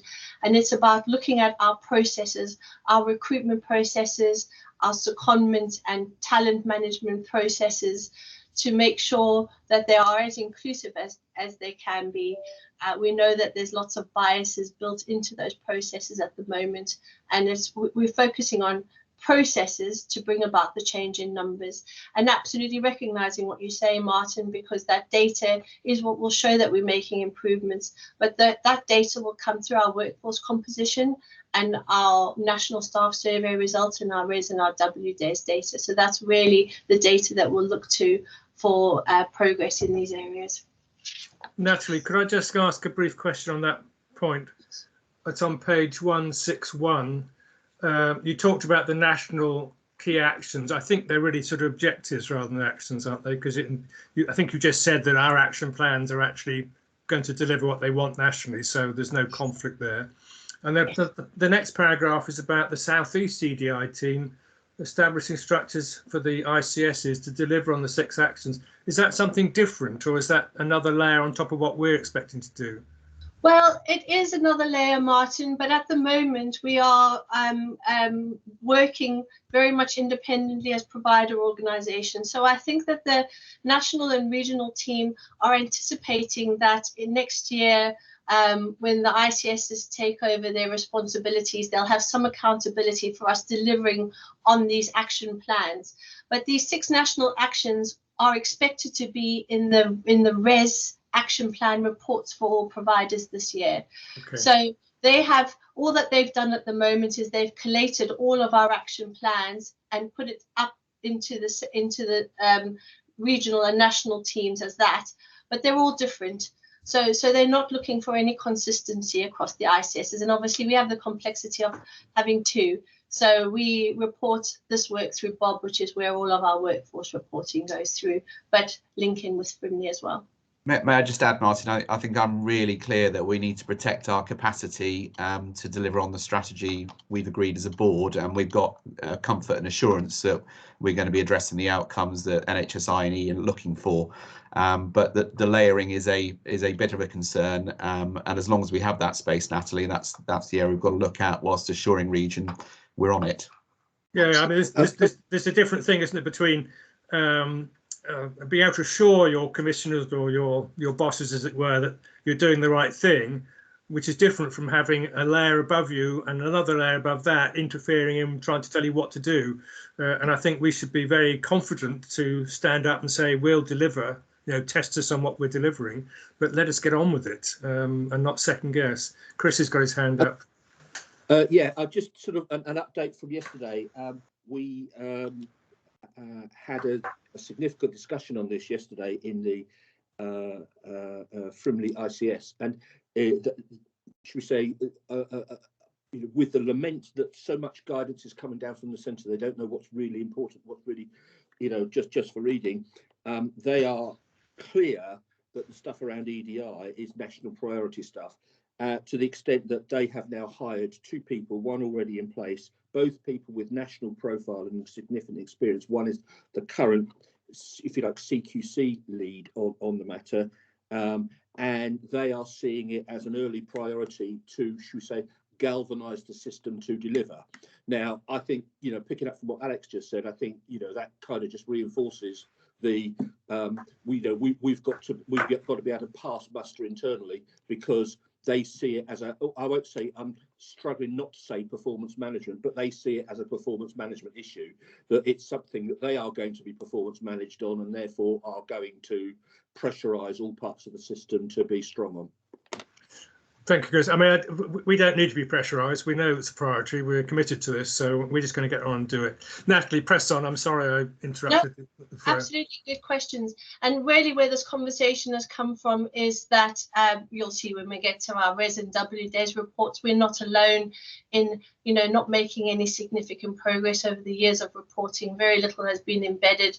And what the national team really wanted was the type of board profile that we are, we enjoy in Berkshire Healthcare to be consistent across all other providers. The last thing to say on this point is that I think the pressure from NHS-EI and through the region is to have a particular focus on race. That is right. We've identified race as issues for many years, and the health inequalities have done the same too. We're expecting them to publish anti-racism strategy for providers in Black History Month. And a lot of the conversation from the regional teams and the ICSs is to have a focus on race, which we do, but we are continuing, our work is across all protected characteristics. So we, as an organisation, will continue to focus on all protected characteristics. Right, the next one is about our staff networks, and we've done great work with the staff networks over the past 6 months. So our staff network chairs have a half-a-day protected time in their role to do their chair role. They meet monthly with Jane and myself to discuss any concerns.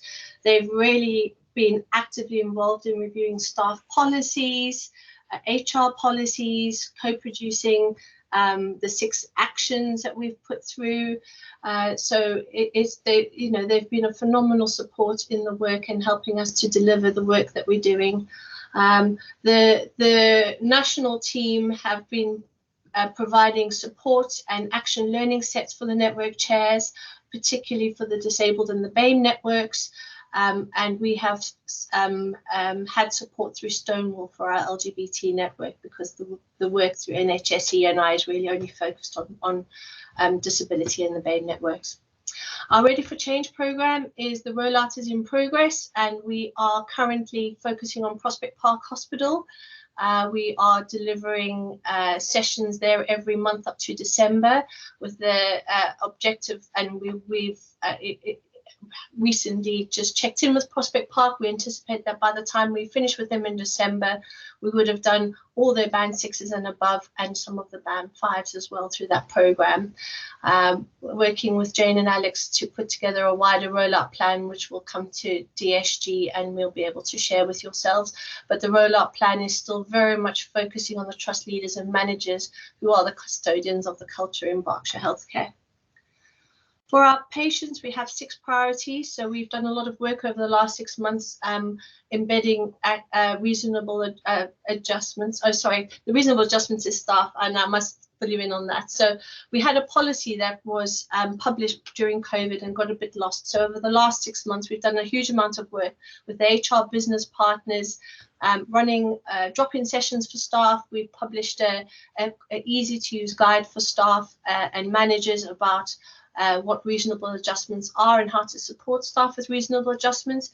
And we have a dedicated budget now, which the EDI team holds for reasonable adjustments. So we were able to support managers and staff with the more complicated access to work, funding and referrals, and having their reasonable adjustment passports completed. So I really do hope that this is something that we'll see a big improvement on in our national staff survey results this year.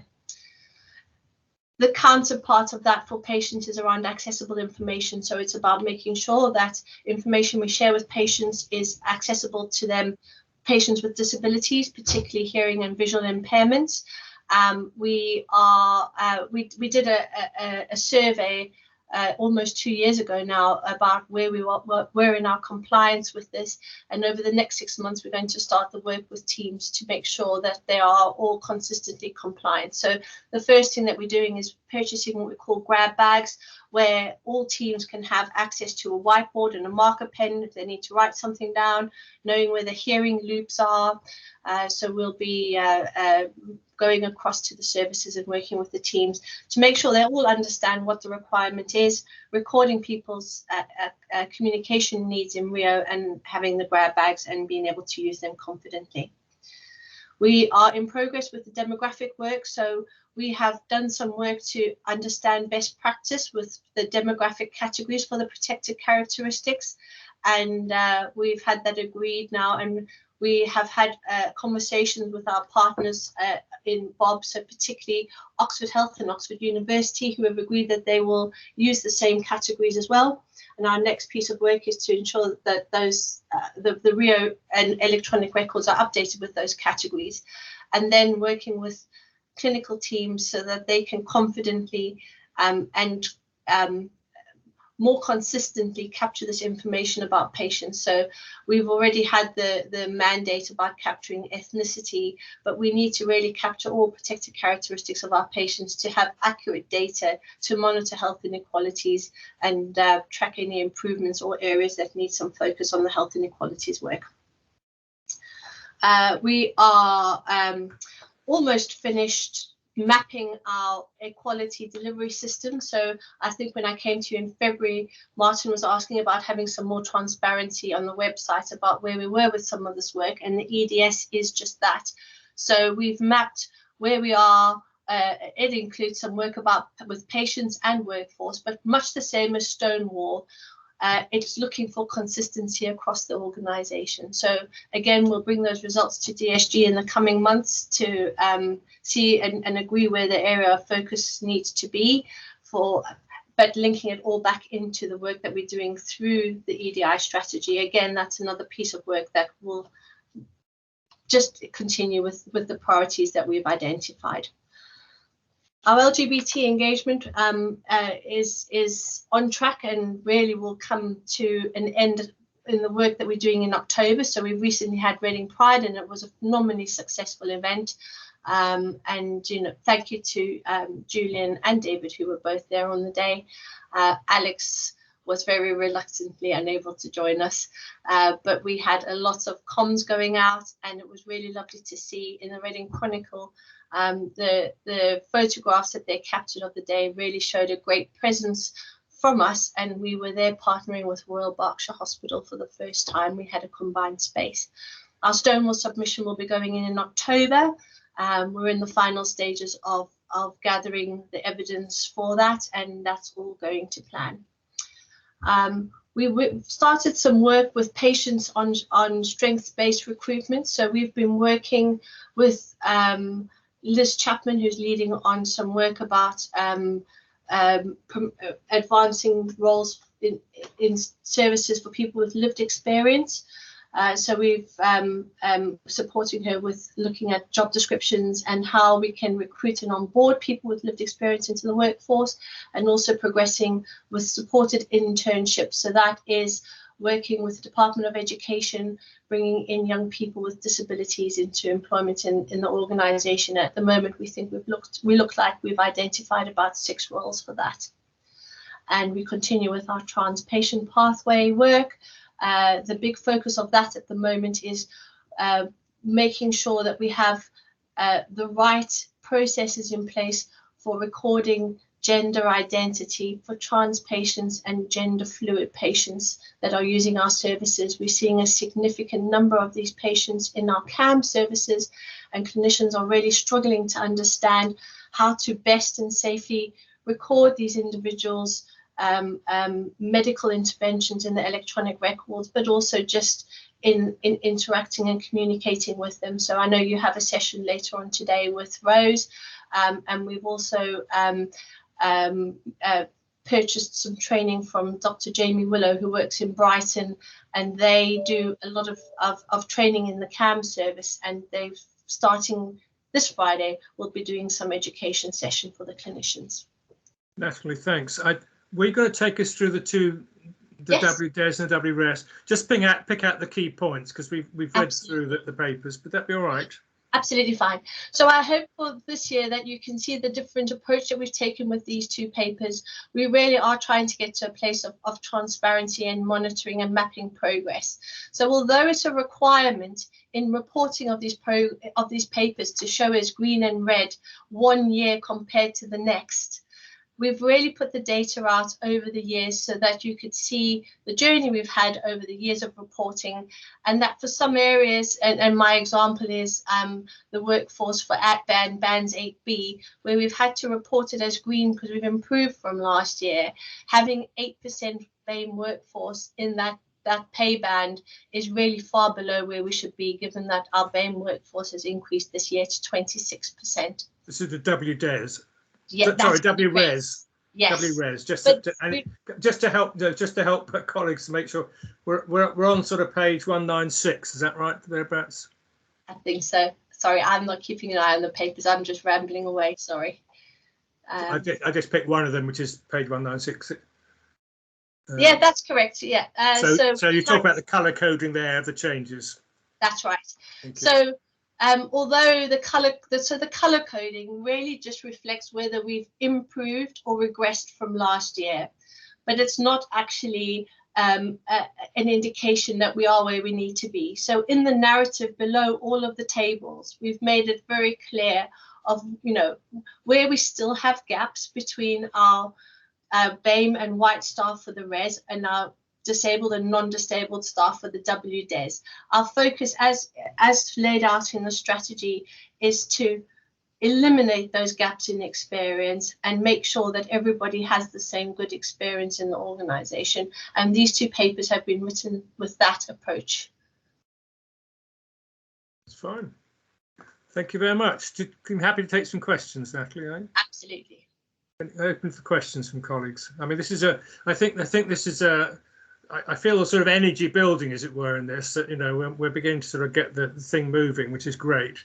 And, when you're starting to move something, because we have been rather static over the last few years, we haven't really made the progress, but now it's beginning to get moving. It takes a little while for it to, to deliver the results. But I think we're seeing some early indicators of that, Alex, I think, in terms of some of the data, which is helpful. Yeah, that's right, Martin.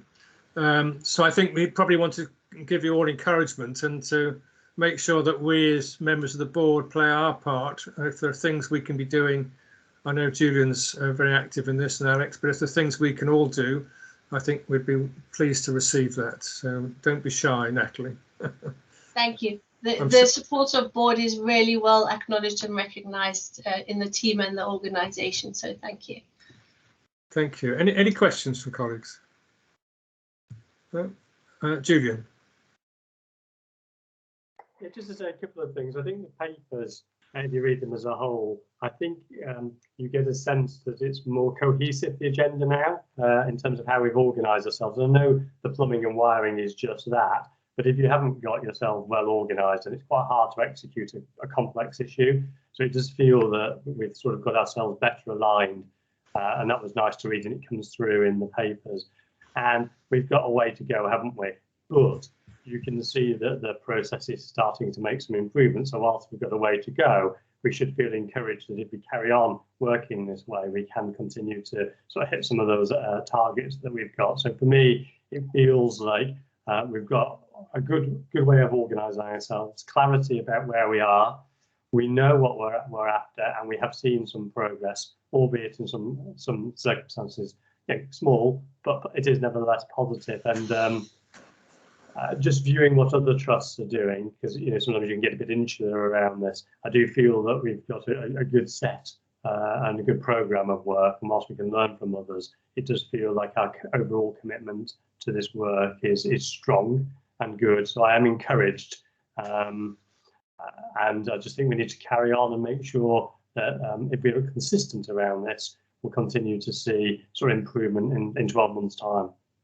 Yeah, I agree. I totally support that, Julian. And can I just add, I was also pleased to see that things like the Prospect Park sort of deep dive bit where, there are certain things we know are particular little hotspots, and we just need to get in there and demonstrate to staff that we really understand and we're really doing something about it. But I think Julian's right. This process, it seems well organised, well planned now. We just got to keep pressing ahead. I'm optimistic. Thank you. Our commitment is to make sure that we do each bit of work well, rather than rushing through everything. We have a lot of things on our work plan, and we really have a commitment to do it all well. So thank you for your support. Natalie, thank you very much. Could we move on, Alex, to Wellbeing Guardian? Yes, I will hand straight on to Jane. Naomi teed us up on this in terms of the fit review of where we are. And with Mark's support in his new role as Wellbeing Guardian, we're at the start line, which is good news. Jane. Yeah, absolutely. And Mark might want to say his own words of introduction actually before I start. So I don't know whether you would like to say anything, Mark, before I launch in. Yeah, I've already commented before at the board that I was very honoured and pleased to be asked to take on this role. In addition to the paper here that Hardeep has produced, it's also just worth mentioning that I've been able to join an NHS England steering group, which meets on a monthly basis, of all of the health and well-being guardians, and that in itself is providing a lot of information in terms of how we're doing. The other thing I just wanted to stress was the paper here, because it is being cascaded down from NHS England, is focused in my view very much on the hard measures and the formal part.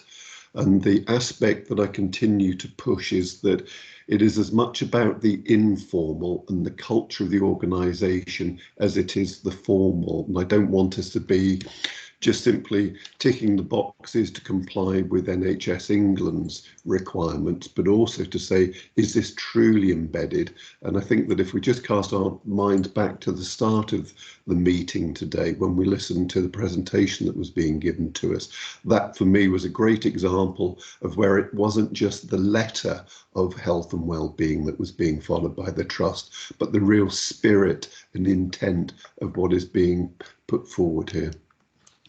So Jane, over to you.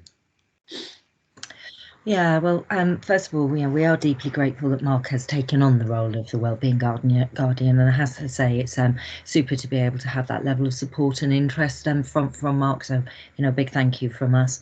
I'm not going to go over all the detail of the paper. I think it's there if you'd like to read it and go through it. I think what I want to give you is an overall sort of sense of where we are. The most important thing is to say that we are meeting the requirements that were set set out for us from the centre, but very much what we don't want to be doing is just meeting a target.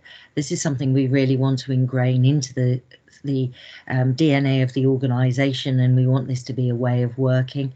We're very lucky as well that we are being ably supported by both ICSs, both Frimley and particularly Bob. I do need to give some real reflections on the work that Bob has been doing here, because they have actually paid for us to have a dedicated wellbeing lead, in addition to the wellbeing lead that we had already, to help us to implement some of the ICS work that they are trying to support. So I think there's a lot going on here. We have a great level of engagement, particularly from people like Bridget Gamal from the psychological point of view.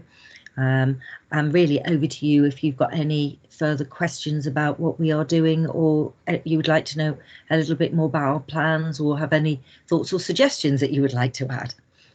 Thank you. I mean, it sounds as though we're making some good progress. And anyone got any comments? Naomi.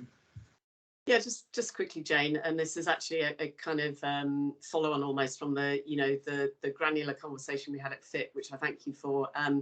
It's really that to give the board some insight into sort of where we are today with respect to staff wellbeing. So any colour that you can give around, and you might choose to look at it through the lens of PPH, for example, or a part of the trust.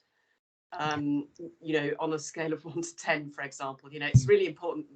Whenever we start something, it's really important to know where we're starting from, in order to then deploy some activities to kind of solve the problem. Yeah, so to give a sense and to respond to Naomi's request, I think the word that's being used is that the workforce feels fragile at the moment. We have come out of a period of COVID where people are tired, and the work is actually still there and is growing, and that's putting people under enormous pressure. We know that in some areas we've got staff members who've been averaging overtime of like 60 to 90 hours over a 3-month period, and that hasn't just been through COVID, that's been on a longer sustained basis. And we have dived into the reasons for that. Some people are doing it willingly because they want the extra money for whatever reasons. Some are doing it because they have a real sense of duty and passion for the patients. But the long and the short of it is, and it goes back to where we started this conversation, they're doing it to try and help cover some of the workforce gaps that we have currently. And I know David will may have more of a view on this from an ops point of view, or Jane as well. But people are tired, and there are stress levels in there because they are tired, and it's very difficult for us to find an easy solution to that. We get from the national team these ideas of a military model to dealing with crisis. But the problem with that is that in a military model, people go into the battlefield and then come out and they can rest and recuperate. And Bridget's always been very clear that for our staff, they cannot do that because the work continues. We can't take them out and they haven't got the time to rest and recuperate. I would say at the moment we're at probably one of our more difficult periods. We came out of COVID, we've had a little bit of a break, and then the numbers of COVID cases are going up, and people are probably anxious about seeing that going up again, and anxious as they go into the winter period.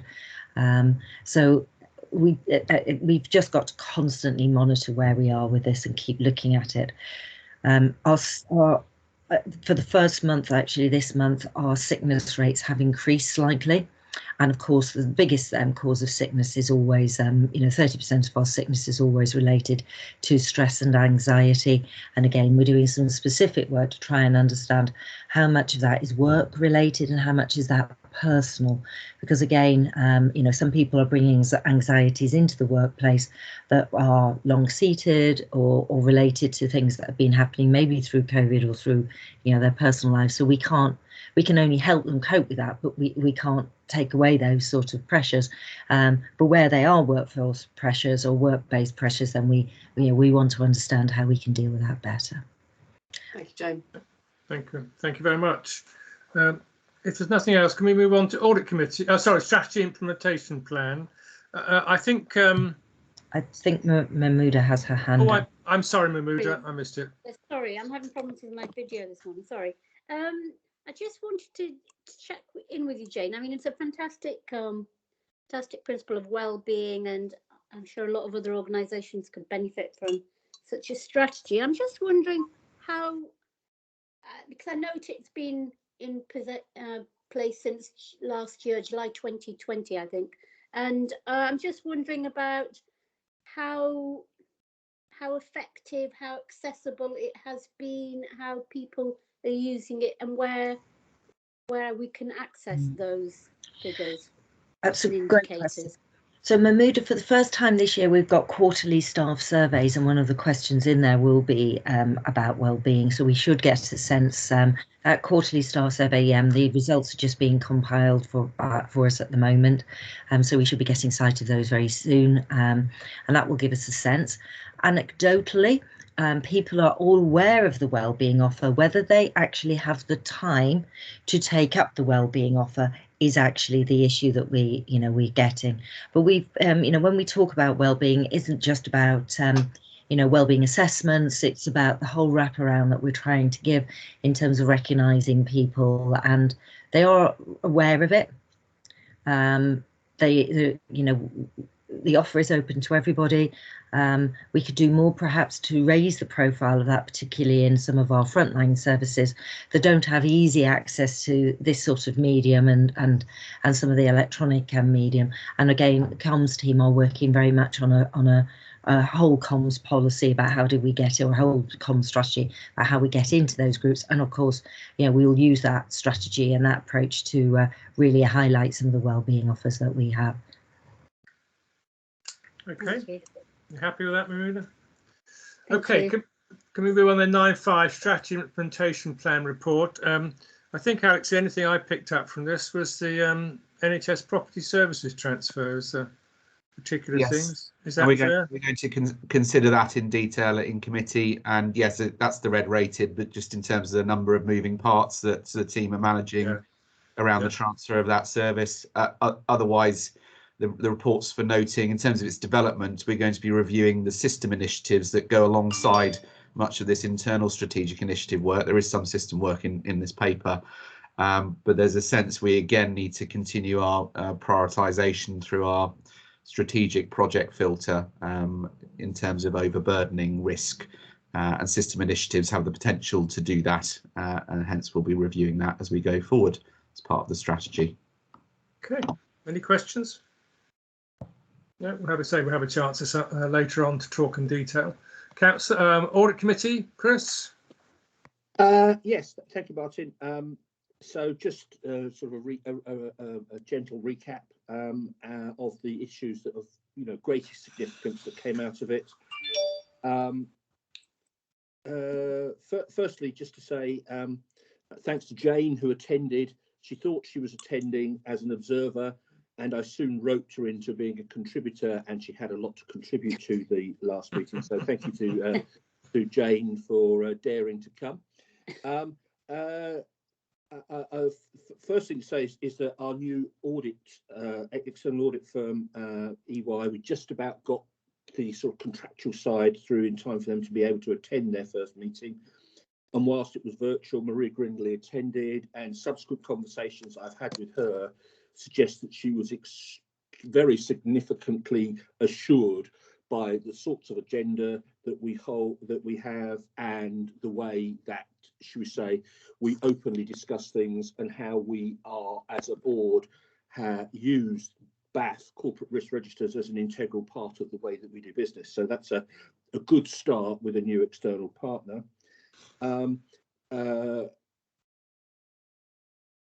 picking up on some of the issues, I think it would be important to say, I think attendees want to, as soon as we start having, or as soon as audit committee starts being real rather than virtual, there is a real demand to get the development sessions up and running again. I think they were seen as an important tool to making audit a vibrant and well understood process.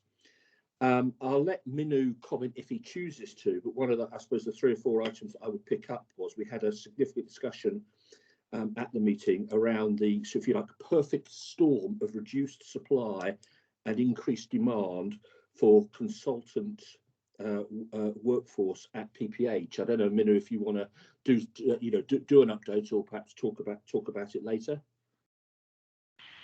Yeah, I can probably just very quickly say, at one point it was a crisis point. It was a natural turnover. 5 years we've had a very stable medical workforce at PPH.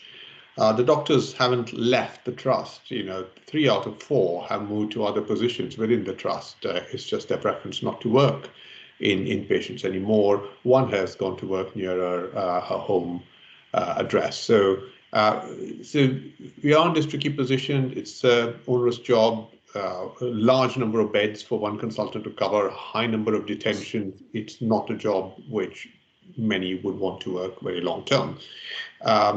We've had a new strategy. We reduced the number of beds per consultant once we start recruiting. At the moment, we are managing with agency consultants. At one point, it seemed we were not even going to get agency because the market is so dry in terms of having approved clinicians who are actually then the responsible clinicians for detained patients.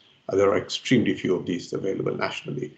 I know from national discussions it is a problem everywhere, but we are over the crisis point. We have enough cover to run the service safely, no questions about that. Thanks, Manu. And the next point is, getting back to ICSs, we had, a significant discussion around all of that, and whether it be through operating through places or provider collaboratives. I think the conclusion that I've reached that with these organisations hitting the streets and being active from April 22nd, whether it be our internal controls, whether it be delegation of authority, all of the things which are, should we say, critical to our to the way that our governance operates, that we're going to have to look at our current approaches to all of those things if we want to play a full part inside the ICSs. So that's, I think, something to be thinking about and working on as we go forward.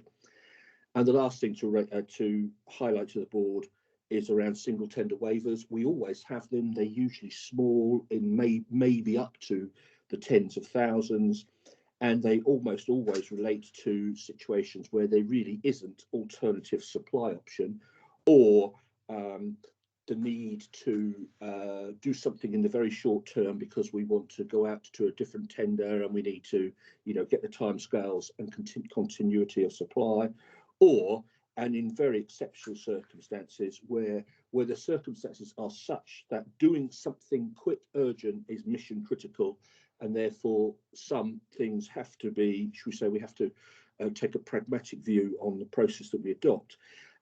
What I would say is, and whether it's an aftermath of COVID, the single tender waivers that we had at the last meeting were of a different magnitude. They were bigger, there were more of them. And most of the large ones related to, I would say, the elective recovery work. So you could say, on the one hand, well, it's passed through money, it's money that's come to us for us to do something. On the other hand, I think we did identify that there's a danger of some siloed thinking where quality is reviewed at one part of the organisation and finances somewhere else. We don't do the, should we say, collective work that we would normally do around procurement. And I think it feels like a discussion around how we're going to handle the need to bring in resource or contractual work outside of our, should we say, stated norms in SFOs, SFIs around procurement. We're going to need to agree how we're going to do some of these things, because even in emergency situations, there's a requirement to, should we say, ensure the best value for the public dollar. I would say that, you know, whilst I'm not suggesting in any way that we haven't done that, what I am suggesting is that our process wouldn't lead me to be able to say automatically, giving assurance to the board that that has always been the case. We have had to take on certain contracts around ADHD, autism, etc., in order to meet some obligations around wait times and all those sorts of things. And it's difficult to do that and at the same time follow a procurement route which on the face of it forces you to go down a certain line. And I think we need to have a pragmatic approach as to how we marry together that desire to do things fast and the obligation to do things well. But you know, that's, you know, it's not something for people to lose sleep on, because I know that in Paul and others that there is the willingness to, should we say, to grapple with that. So that's something that I think we can do over the course of coming weeks. And that was the audit committee. Chris, thanks so much. Any questions for Chris? No. Okay. Sorry. Oh, sorry.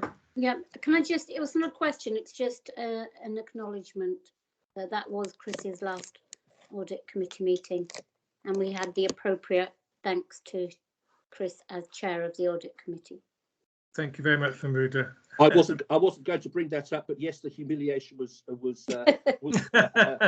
well received. I'll come on to that in just a minute, Chris. Council of Governors update. The governors are very keen to do visits, but you know, it's quite difficult at the moment. But I think they're keen to sort of join in maybe some of our virtual visits. So Julie is kindly organising some of that. And of course, we've got the AGM coming up, which is going to be a virtual AGM, and the governors are engaged with that. And it's also, I joined the Governors Quality Committee, which is quite nice because some of our younger governors were joining in, which is nice to see some of our new governors taking part. So that's good news. Schedule of meetings, anyone complain about the schedule of meetings? I'm sure if you do, we'll take it offline. Any other business? Chris, you've got to stand up now in front of us all. Chris, this is you've been with us for 7 years now, and this will be your last board meeting. You've been absolutely outstanding, Ned. I mean, there's no question about it. You've got your finger on the pulse. You know what to pick up. You can see beneath those hidden things, you know, that Paul and his colleagues and Alex have hidden from you before. It's fantastic. And you're always worth listening to. I always enjoy listening to you, and I've always learned something. So I think we just want to record our thanks for you for all you've done for the Trust. We're very sad to see you go after 7 years, but I'm sure, and we have discussed this offline, but I'm sure there will be plenty of opportunities elsewhere within the NHS system for you to play your part. So very best wishes for the future, and our sincere thanks for all you've done for the Trust. I think a round of applause.